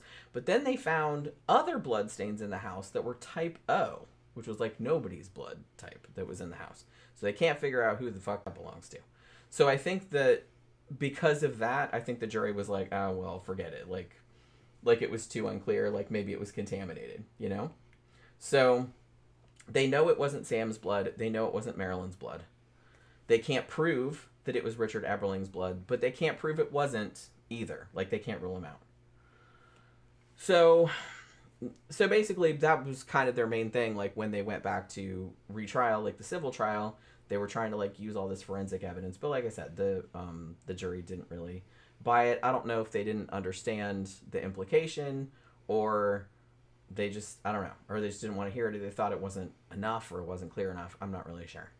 Richard Eberling actually died in prison in July of 1998 from heart failure. So like I said, there's actually another guy that sometimes gets brought up as a suspect, although this one probably less likely because he didn't have any prior relationship with the Sheppard family, as Richard Eberling did. Like I said, he had worked in their house and was familiar with the layout of their house and knew Marilyn. And this guy is named James Call, often referred to as Major Call or Major James Call. He was actually, this was actually put forward in a 2002 book, which was called Tailspin, where this was kind of like this is like a new theory about the case or whatever. And this guy, like I said, they don't know as much about him. He was actually born around 1920.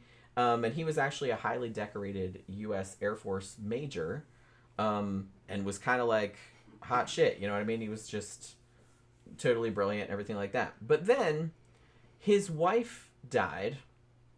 I'm not sure how, but she died like very suddenly, and apparently he was, very devoted to her. And after his wife died, they said he just like lost his fucking mind, like he just lost his shit, and he just decided, he just got more and more unstable, and started to essentially like go on a crime spree, like you do when your wife dies. It's totally weird. So just 2 months, like May of 1954, just 2 months before Marilyn Reese Sheppard was murdered, he went AWOL. He abandoned his post and went on a cross-country crime spree. Did some burglaries, did some violence, ended up killing a cop. So, there's a whole thing. He also kind of fitted the description, sort of. I mean, the description that Sam Sheppard gave was admittedly pretty vague, but he also kind of fitted it. Also kind of stocky dude. Don't know about the bushy hair, though. Basically, they're like, this guy didn't have any relationship with the Sheppards beforehand, like I said, like Richard Eberling did. But they speculate that because he was on the run, that it's quite possible that he was passing through Cleveland, Ohio, on or about July 3rd, July 4th, 1954, when she was murdered. And the thing about Bay Village, where the Sheppards lived, it's a very affluent suburb, very big houses, and if he was on a burglary spree, which he was, it would have been a very attractive target. So they're speculating that this might have been, like I said, this is a lot less likely, but it might have just been a completely random attack, that he actually went into the house, possibly utilizing the basement entrance, and was going to steal some shit. She woke up and saw him, and he flipped out and killed her. So it's possible that could have happened too. Like I said, probably less likely because, that would just be a random stranger, which is not impossible, but more unusual. So people have been throwing that around as well. And like I said, there were speculations too that like his second wife said that he had confessed to it, but it's like secondhand or third hand. It's like, that's not super compelling evidence. So there's that too. And the thing about it was that the guy that wrote the book that was making this assertion, he was an ex-FBI agent, but he was also a novelist, so it could have been he was trying to, like, juicy up some shit, like, you know what I mean? Like, new angle on the case, coming at it from that, it could have been that, like, just trying to sell some books or whatever. So, because that theory didn't really come out until, like I said, like, the early 2000s or whatever. One of the weirdest theories that I've heard, and I heard this one, they talked about this one on BuzzFeed and stuff, too, was that, and I don't even know where this came from, But some people said that Esther Houck, the wife of the mayor, who were friends of theirs, like I said, Spencer Houck, her husband, was the first guy that Sam Sheppard called like after the murder. Some people said that Esther Houck did the crime because Marilyn and Spencer were having an affair and she was jealous. And one of the people that was putting this forward, and this might have been at the time, I can't really remember, but said, you know, a crime like that, that's like a jealousy crime, and a jealousy crime is like a woman crime. And I'm like, really? Where have you been? You know what I mean? Do you live in this world at all? But yeah, so I was like, what a weird thing to say. So, and the brutality of the murder, I do not buy that a woman would do that. And honestly, there is no evidence whatsoever that Marilyn was having an affair with Spencer Houck. I'm not saying it didn't happen. I'm just saying there's no evidence of it. And the fact that his wife would go over there and just beat the shit out of her and get blood everywhere and everything like that, and nobody saw her or anything like that, that just seems very far-fetched to me. But that was another theory that I heard kind of going around. But I was like, that does not... And like I said, they found out later she was sexually assaulted. So obviously Esther didn't do that. She doesn't have sperm as far as I know. So there was that too. But like I said, that is a wacky fucking theory. Like I said, that is the crime, the way this was done, even barring the sexual assault, which there was, women do not usually commit crimes like that. Not like that. It does happen, but it's very, very unusual. So I just think that's a crazy, crazy theory. And like I said, there's no evidence that Marilyn was having an affair with anybody. Her husband for sure was, but I don't know if she was. There's nobody ever mentioned anything like that. So basically, that's kind of like, so because of the media circus, right? And you know, we're used to it now because it's every time a huge high profile thing happens, everybody's going to weigh in on, including us. So it's like, I can't really shit on other people who are doing that because we do it also. But, I think just this was kind of the first example of a very, very high profile murder case where it was just all over the TV and everybody was talking about it. And I don't think at the time that they really had the faculties to deal with the media scrutiny, and the fact that they didn't really kind of worked in Sam Sheppard's detriment because, you know, everybody thought as soon as they found out he was having an affair, you know, well, he must have done it. And I think that after that, they just kind of became blinded to everybody else, and everybody's like, yeah, lock him up. You know what I mean? At that point. And they didn't really, even though in hindsight, Richard Eberling seems like a much, much more likely suspect, because that it kind of ticks all the boxes, and he was clearly like a violent criminal. He actually was convicted of murdering somebody later, and they suspected him of murdering people before that. So, you know, and he knew her and everything like that. So I kind of feel like it's probably a lot more likely that he did it, but they did interview him at the time, but it didn't really come to anything because he passed a polygraph. But like I said, maybe he passed it, maybe he didn't. Maybe he's a sociopath. Sometimes sociopaths can pass polygraphs because they don't give a shit about anything and they're not nervous. So it could be that. But yeah, so like I said, this was a huge fucking case. And only a few years later, probably like less than 10 years later, it was turned into the TV series, The Fugitive, which was, you know, a big hit. And obviously that was later made into the Harrison Ford movie, which was also very successful and won a bunch of awards and whatnot. And people are still talking about this case to this day because, like I said, all the suspects in the case are dead.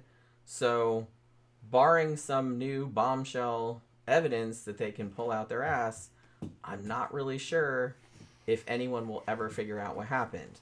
But like I said, all the forensic evidence to me seems to make it a lot more likely that somebody else did this. That means not guilty. Other than Sam. And like I said, if I was presented with the evidence that I read, a lot of which came out later, I would have to do a not guilty verdict because I don't think they proved it. Can't prove he's guilty. Like I said, yeah, there was some weird shit about the murder scene. Like, and he did some weird shit. And I will note too, and I think I forgot to mention this. Remember when Spencer and them came over, like right after the murder, and saw him and he didn't have a shirt on? I think that the killer, if there was another killer, took his shirt is what I think happened. Maybe to clean himself up or something. Because he didn't have a shirt. And he had blood on his pants. Not a lot, but a little bit. The blood on his pants was not his and was not Marilyn's. No. And they also said that anybody that had killed her would have blood all over them. Yeah. Now, on the day that he supposedly killed her, did he have sex with her? I don't think so. Did they ask him? I don't know. I'm sure they probably did. But I don't know. They didn't bring that up. I don't know. Because Not that I ever saw. Because if you could do a DNA test on the semen samples that was found inside of her, and then it turns out to be his semen, even though he said he didn't have sex with her that day, then you could prove that he was guilty that way.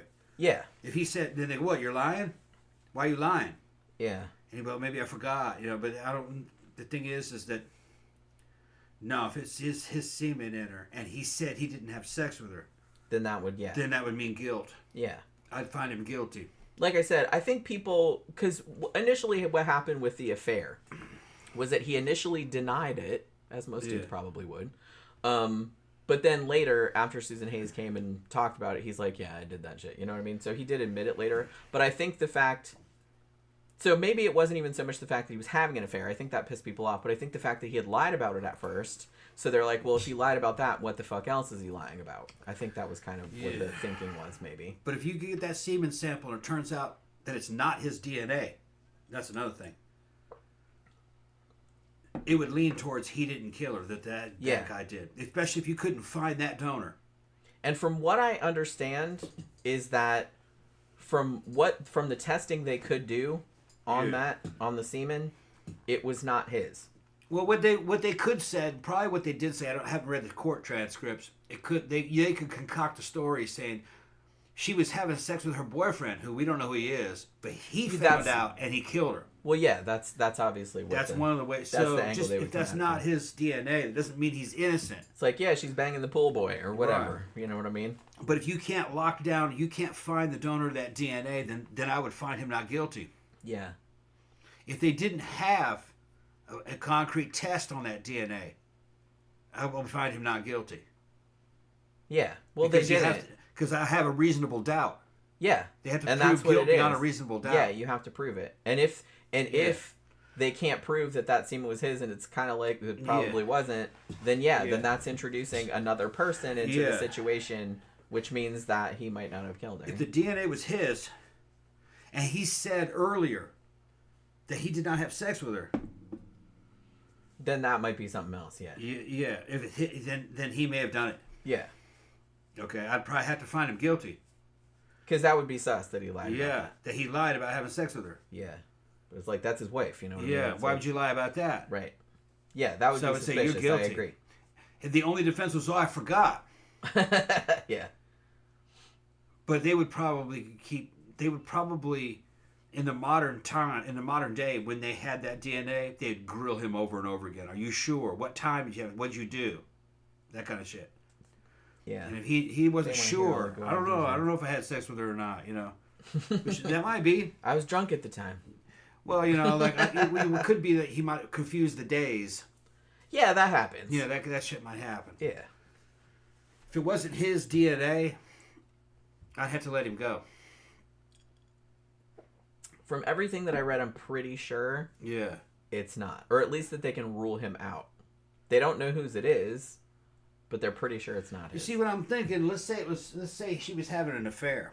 Yeah. And he got killed, and he found out, and then dude killed her. Okay? Even if that dude was married, he'd probably step forward and goes, no, he killed her. Yeah. He needs to go to jail. Yeah. That's what I think. I think so. Even in those days. Yeah. I think a dude might say, yeah, I don't give a shit about my wife finds out. I had a thing going whether he killed her. Yeah, I mean, you'd think. I would think. Especially that class of people. Yeah. He's a doctor, you know what I mean? They're kind of middle class. Yeah, they're very upper middle class. The boyfriend would have been pissed. Yeah. And would have wanted to see justice. And another thing is he'd want his name cleared. Because he would think that, eventually they might figure out it was me. Right. Having sex with her. I didn't do it. He did it. So see, that to me, that's what kind of thing. That's why I kind of think that probably Marilyn wasn't having an affair. Yeah. Because, like I said, if somebody else had killed her other than the boyfriend, like they probably would have come forward later. The standards that they hold the jury to is that if anything is unclear or clouded, could go one way or the other, it's uncertain. If it's uncertain, then that means it's beyond a doubt. It's beyond a reasonable doubt, or it's not beyond a reasonable doubt. That's what I meant. So you have reasonable doubt there. Yeah. 50-50 is not enough. You have to have no, he did it. Yeah, there's no other way it could have happened. Yeah, you got to be pretty sure. Right. And like I said, in this case, I'm not sure. Yeah. Because so there was not guilty. I was like, there was some weird shit about the scene. Yeah. Like, the description of the attacker was vague. Why did he call his friend first before the cops? Like, why? You know what I mean? But why didn't the dog bark? Why didn't the kid wake up? Like, there was all this weird kind of shit. But the thing about it is that the dog not barking and the kid not waking up, that could be explained if it was Richard Eberling, because he knew a way into the house, and the dog presumably knew him because he'd been there before. So I don't think the dog would have barked at him. A way to prove his guilt is he's wearing clothes that don't have blood on him. They search the house. They find clothes that has her blood on it. You go, right. He changed clothes. They never did find his shirt. So that means it's beyond. And you have reasonable doubt. Another thing I'll note, too, is that his story was that he chased the intruder down to the shore of Lake Erie, and they fought, and he got knocked out again, and he was out for a little while. They said later that when he went to the hospital, that his feet were all shriveled, like they'd been in the water for a really long time, which corroborated his story, because he'd actually been out there unconscious, like laying on the beach for a while. Klaus says he thinks he did it, but the thing is you can't think that you did it under the American jury instructions. You have to believe supposed to remain impartial. You have until you hear everything. You have to believe that there's proof beyond a reasonable doubt. In other words, where you have to prove his guilt. Yeah. You can't suspect him of guilt. You have to prove the guilt. If you can't prove the guilt, even though you think he's guilty, you have to say not guilty because you don't have the proof of the guilt. Now, that's just what they tell the jury. In reality, though, the jury just follows emotion. Well, yeah. They're like, I don't like that dude. I think he did it. Guilty. Yeah. You're like, well, how could you think it? You know what I mean? Probably what happened. That's probably what happened. Right. I mean, I'm kind of a thing, like, I'm a true crime junkie. Like, I will watch true crime shows, like, all the time. I'm kind of like, I'm to a point where, dude, if you don't have cell phone records of the person at the murder scene, like, at the time, if you got that and you got their DNA is under your fingernails or some shit like that, then yeah, you probably did it. Yeah, you see, one of the big problems here is that the jurors, smart people, can get out of jury duty. That's what I mean. All right. Then they got another kind of people who they're not smart. They don't have anything going on. They're going to get paid if they. They're just like, all right, might as well. Yeah, I'm unemployed. I'll do the jury. They don't pay you a lot, really. And then you have Karens who maybe they've been hurt in the past. I hate the crime rising this town. I'm going to go lock a motherfucker up. Well, they brought him here. I know he's guilty. He must be guilty or the government wouldn't want him locked up. You know what I mean? See, that's kind of the scary slippery right. slope is because, I mean, they arrest people all the time. Yeah. But a lot of people didn't do anything. Right. And so now you have a jury made up of people of like maybe a 100 IQ, maybe less. And then some Karens who are going to want to punish a motherfucker. Okay? And so you got to mix... Because somebody stole her purse. Yeah, and she's been watching the news. And she's like, these damn Democrats or these damn Republicans. It don't matter. It just depends on how fucking bit this chick is. You know what I mean? And she wants somebody to pay. All right? So you got somebody who's vindictive and vengeful. Against a person that didn't have anything to do with her. Or you got some other Karen that wants to grandstand and be the fucking lawgiver and the savior of mankind. I'm gonna find him guilty, no matter what. It's not gonna be that kind of shit. The other thing you can do, you have the right in the American system, is to fucking ask for a judge trial. Yeah, you don't have to have a jury. You don't have to have a jury trial. You have a judge trial, but then now you're up against another problem. The judge was elected. Okay. If he lets you go, even if you're fucking not guilty, in the media they're going to go, he's letting these criminals go. Right.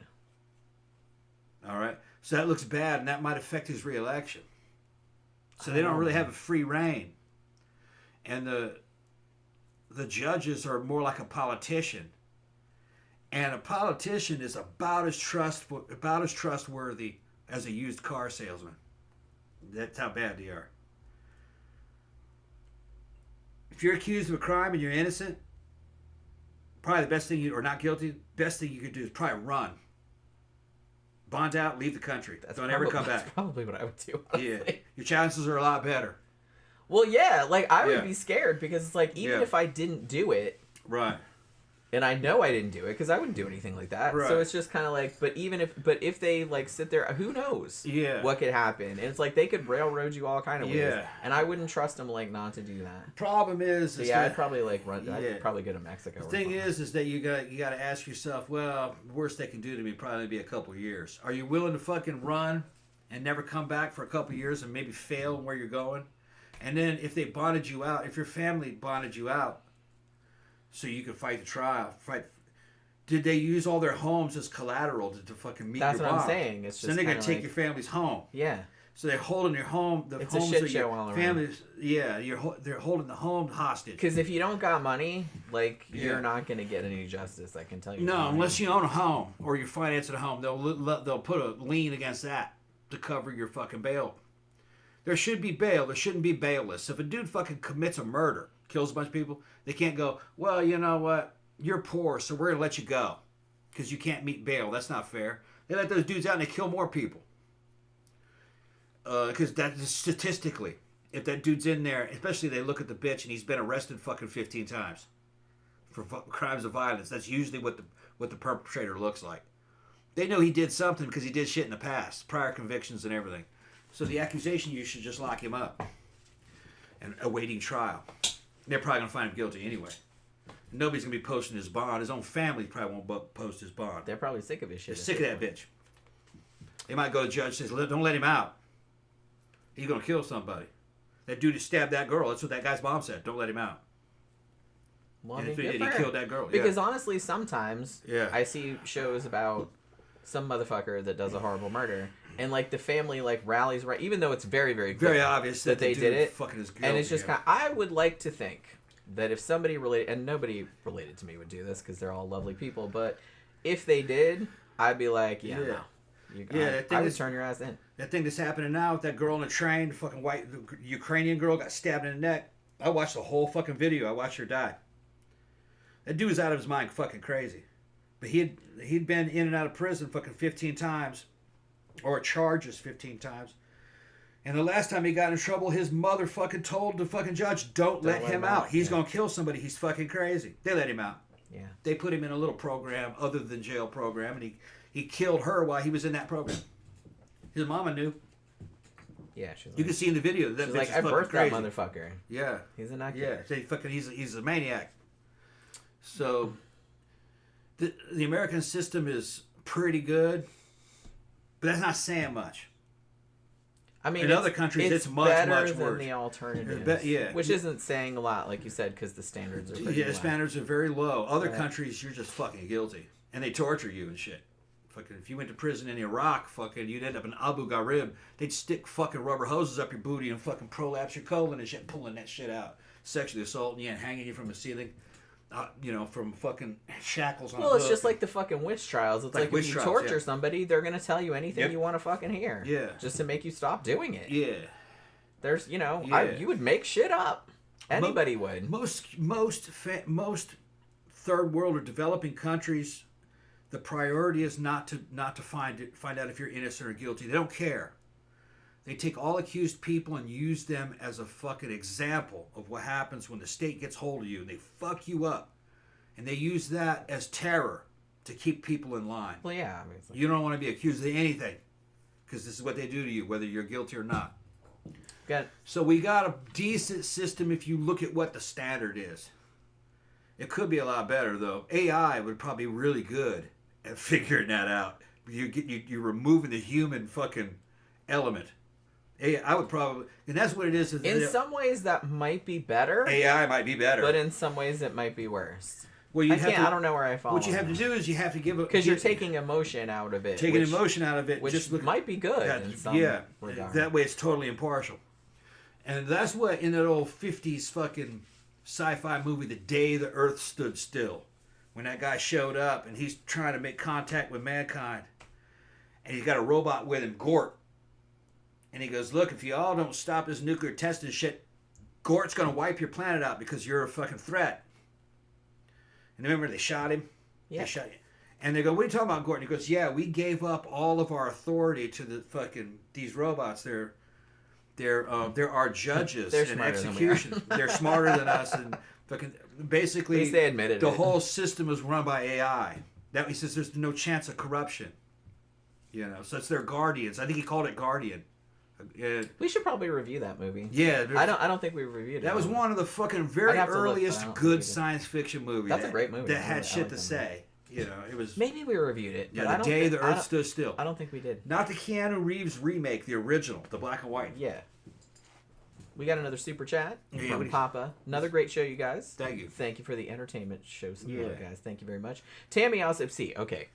Me and Tammy, we know. Yeah. Like, we watch true crime all the time. She says, if you're going to commit murder, leave your cell phone at home. Why doesn't anybody Yeah. fucking do that? Like, so many times I've watched shows, and, like, I'll Monday morning quarterback that shit, like, all day long.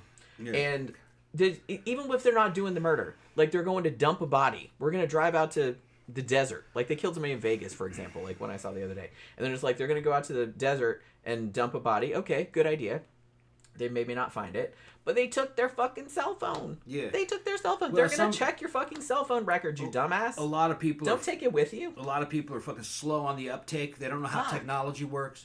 They can track you. Yeah. They can read all your texts. I've Jesus seen video. Christ. Saw a video of downtown Orange and Washington, downtown Orlando here, a place where me and Jen used to hang out at, before the club was, before the pandemic. Where there's a crowd of people and the cops are right there. And a young black dude slips in through the crowd and shoots another black dude right in the side of the head and then tries to fucking run and make his way through the fucking crowd. And the cops instantly jumped on him. Why? There's fucking cameras everywhere. Yeah. Everywhere. And cops are watching those cameras live. And they have communications with the fucking cops on the streets. They go, it's the dude in the blue shirt. See him? You know? They were on him instantly. Yeah, I don't really And know. on if- video, he shoots himself. And this is maybe like a 22, 23-year-old dude. And what? Black people don't know about cameras? Well, you would think Everything's that, cameras. You would think that younger people, having grown up in that Would think that environment, they would know. You'd Yeah. think that they would just know. Yeah. I mean, take it for granted that you're just being watched at all times. You're being watched it all. If you're in a downtown area, it's wall-to-wall police cameras, and they're watching you live. I mean, I just assume if I'm Yeah. outside, Yeah. like not around here, but it's like if you're outside, like in any kind of built-up area, yeah, they can fucking even, find. Well, footage even of out you. here in basically in the exurbs, every one of our fucking, not every one, but probably like 1 out of every 3 stoplights has fucking cameras Yeah. hidden above there. Well, and not only they're that, watching you. but And a lot they're of using AI facial recognition programs, and they can see your license plate. yeah, They're looking for your license plate. They enter it into a computer, and the computer spots your license plate and you. Here's another thing that y'all haven't figured out. AI can recognize mask don't matter.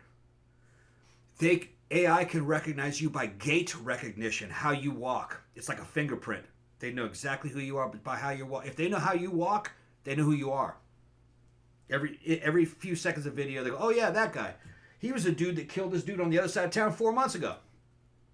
So then they're compiling all these video about you. They'll eventually, then later on, when you don't have a mask, you're not committing a crime, you walk by that camera and they go, "Look, there he is. It's that same fucking gait." And then they got a picture of your face now. They'll find you. Just hang around civilization. If you live in civilization, they'll find you eventually. Yeah.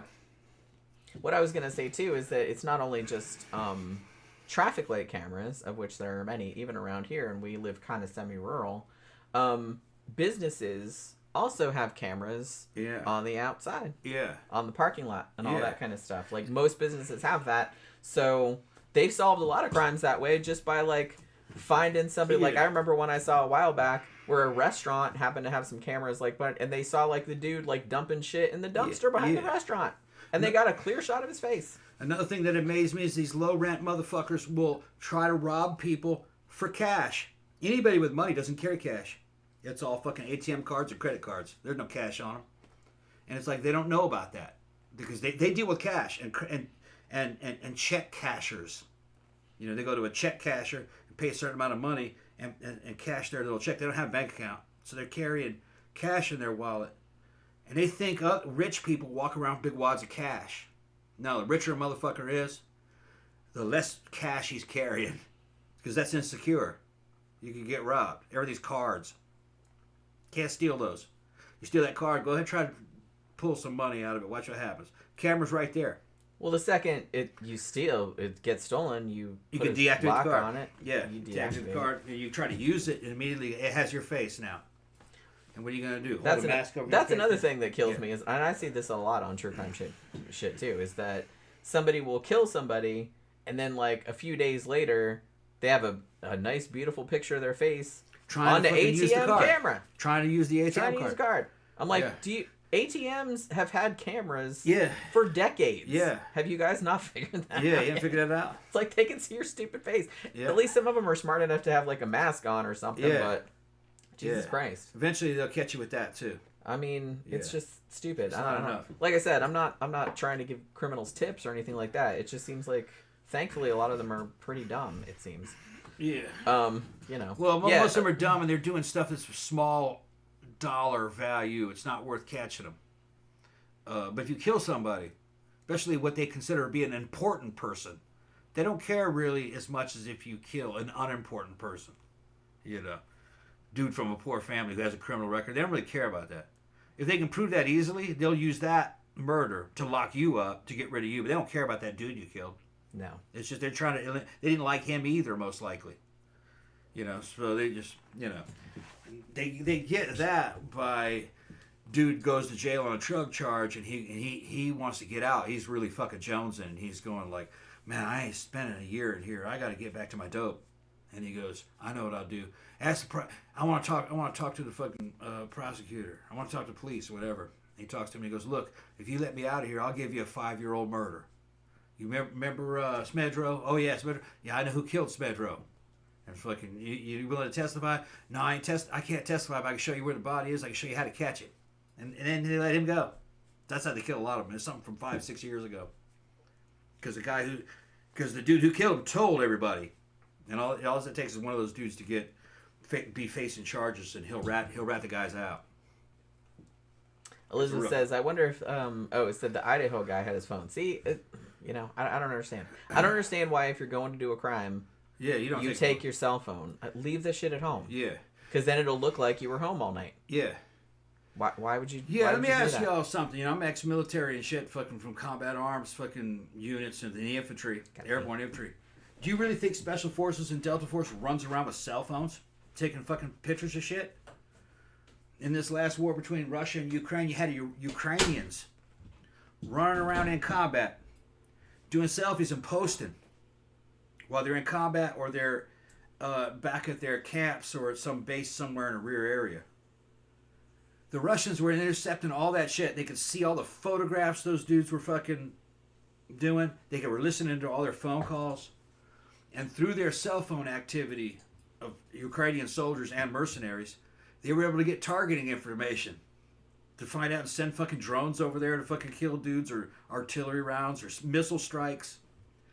Because they can see what you're saying. They know your location. They can watch the videos that you're posting. And it's not a human finding it. They use a fucking big fucking AI fucking piece of software that's filtering through all the fucking mass communications and using AI to recognize fucking uniforms, weapons, the interior of fucking, you know, mechanic shops where they're fixing military vehicles. The computers are looking for all that. So you might be out in the middle of BFE somewhere in fuck Egypt. Let's call it Egypt. You know, if you're a European, and you're there in Ukraine, and you're taking a little selfie and talking to your girlfriend out in the field, fucking in some blown out fucking village. They got your location through your cell phone activities. They were waiting for that, and they go, man, there's troops right there. Look, he's taking a selfie. He's talking to his mom. Fucking okay. Grid zone coordinate. They start giving grid zone coordinates, and they fucking launch a missile there and kill that dude and all his friends. You never take a cell phone into any fucking operation. and the shit that they have is highly secure. But you can't, anything that emits an electromagnetic wavelength can be targeted.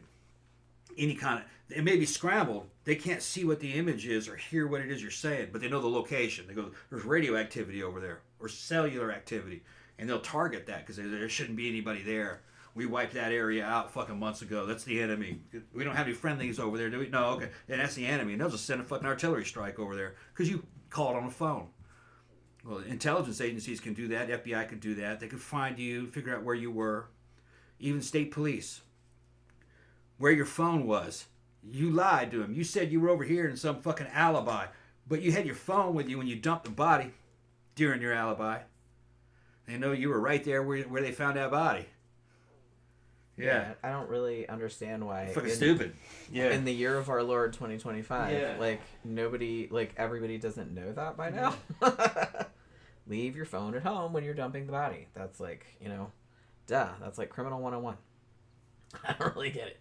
And then, Tammy said, and when somebody does a crime and keeps wearing the same clothes. Yeah, that too. It's just, here's another thing. And this, I've seen this on a couple true crime things as well, is that somebody will do a crime wearing a particular pair of tennis shoes, and they'll leave like a bloody footprint. And obviously they can tell, the shoe print. They can identify that. And does that person get rid of those shoes? Of course not. They just chuck them in their closet. They don't wash them or nothing. So it's like, eventually, when this person comes up on the suspect list, they go in their closet and be like, hey, you got a pair of these, Nike whatever? Yeah, okay. And they go look, and they're just like, shit, I saw one the other day where they brought a dude in for questioning, and he still had blood. He's had the same shoes on. And they had blood on the bottom. And I'm like, gee, wonder if that guy did the crime. I don't know. I don't know. It's just, it's very funny to me. It's just, I know it's weird that I just sit there and watch true crime shows, and I'm just, like I said, I'm giving them tips about it. I'm like, oh my God, rookie mistake. You know what I mean? I'm not a murderer. It's just, I can't believe how fucking dumb people are. If you're going to do something like that, which, I never would unless it was drastic circumstances or something. But, if you're going to do something like that, and some of them seem to think they're so clever and they plan all this shit, and I'm just like, you guys are idiots. Seriously. Yeah, Come the whole on. thing with a lot of these dudes is that they're very typical or below average in certain ways. They think they're fucking geniuses. geniuses. They're real smart, and they're like, well, I just sent one text or just a quick fucking photograph. Yeah. Nobody could have been watching. It was only a They few could seconds. find that too. All they got to do is look your shit up. They can see your whole entire history. Yeah. Well, All they have to do is subpoena your phone carrier. Yeah. Well, what they think is they think a living person has to be watching at the time that you did it. Nah. No, there's no living people involved. It's a fucking computer. It's AI watching the data. And as soon as a recognizable batch of data or an image comes up, they go, that's it. And they know right where that is. Like, for instance, we were doing a show one time, and I fucking had a video going on my phone of Skeletal Family, and I just showed the camera, not the song, but just a picture of the girl from back in the 80s, from a Little from bit a band, of the video, but without sound. Without sound, just a few seconds of her face singing off of a very low budget, barely known music video. AI saw that instantly and demonetized the whole video. Yeah. No human was involved. Well, that thing does the same thing for uniforms, enemy uniforms that it's looking for, unusual locations of where the message is being transmitted, vehicles. If they know your face, it's watching for your face. If they know how you walk, it's watching for your gait if you're on some kind of kill list. The biggest one is called Palantir. Israel uses it. And AI knows all those Palestinians and how they walk, their faces of their leaders, and it's constantly watching through other people's cell phone activities and drones. And a dude just has to pass a camera, or somebody take a photograph of him, or with a phone, and that's it. They were looking for the AI sees that image and goes, here he is right here, and then they launch a missile. Yeah, and annihilate that dude. Fullman on Nosferatu says, in Massachusetts news today, there's a video of two jabronis stealing an expensive watch at the counter of a jewelry store. Jabroni 1 chats with the clerk while Jabroni 2 snatches the watch. Such dumbasses. Yeah, And it was all on camera, and it was camera. super clear. Yeah. Like I said, everywhere has cameras. Yeah. Holy crap. And AI watching the cameras. It's not a human watching the camera. It's AI. Everywhere has cameras, and everywhere you take your cell phone, they Yeah. can track your dumb ass. And like I said, Yeah. they can read. There's shows, I've watched shows where they planned whole fucking murders over text. Yeah. And all they had to do, like I said, was subpoena that phone carrier. And they'll know everything you said. all And where right you there. were when you said it, and And what where you were. time you said it, and where you were located, and the guy, and when the other dude you sent to, when did he read it, and where was he when he read it? It's just every detail about I you. mean, if you're gonna plan a fucking murder, you need to Yeah. do it like face to face, like in a public place or something. Where Yeah, no one's and gonna here's another suspect thing. anything, and don't have your phones with you. Some of these fucking AI surveillance programs are so high level and so aggressive that you don't need to take a picture. It looks through your camera without your permission, looking for people, and you don't even know your camera's on. That's some of that military grade shit. So yeah, these American mercenaries running around in Ukraine. This is his first operation. He's never really been in the army. I'm gonna be a mercenary, and he's walking around with a damn cell phone. He goes, they can't see it. It's off. You don't know that that's off. They have the power to turn things on. That's how good those programs are. Because there's back doors in all those fucking servers. They're turning your camera on. They're waiting for your certain voice print identification. So you say something around that film, and they go, "Oh yeah, that terrorist we're looking for. His voice came over this phone, and that phone's off, and it's not his phone. It's somebody else's phone." But they're in a place where there shouldn't be any friendly people. That's an enemy area, and they fucking blast that area. That's how good it is. And they'll send drones. A human being isn't even in the loop. You just get a report. Oh yeah, we found that guy, and a drone killed him. No humans are involved. They'll show you the video of that drone killing that dude. Amazing. Tiny says, I really appreciate the effort you make when researching these topics. Just Yeah. awesome. Thank you very much.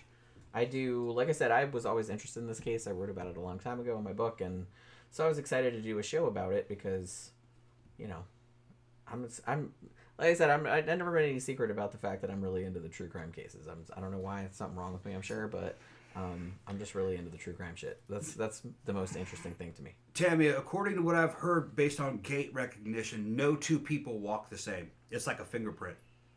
So evidently, an AI program can tell you just through gait recognition.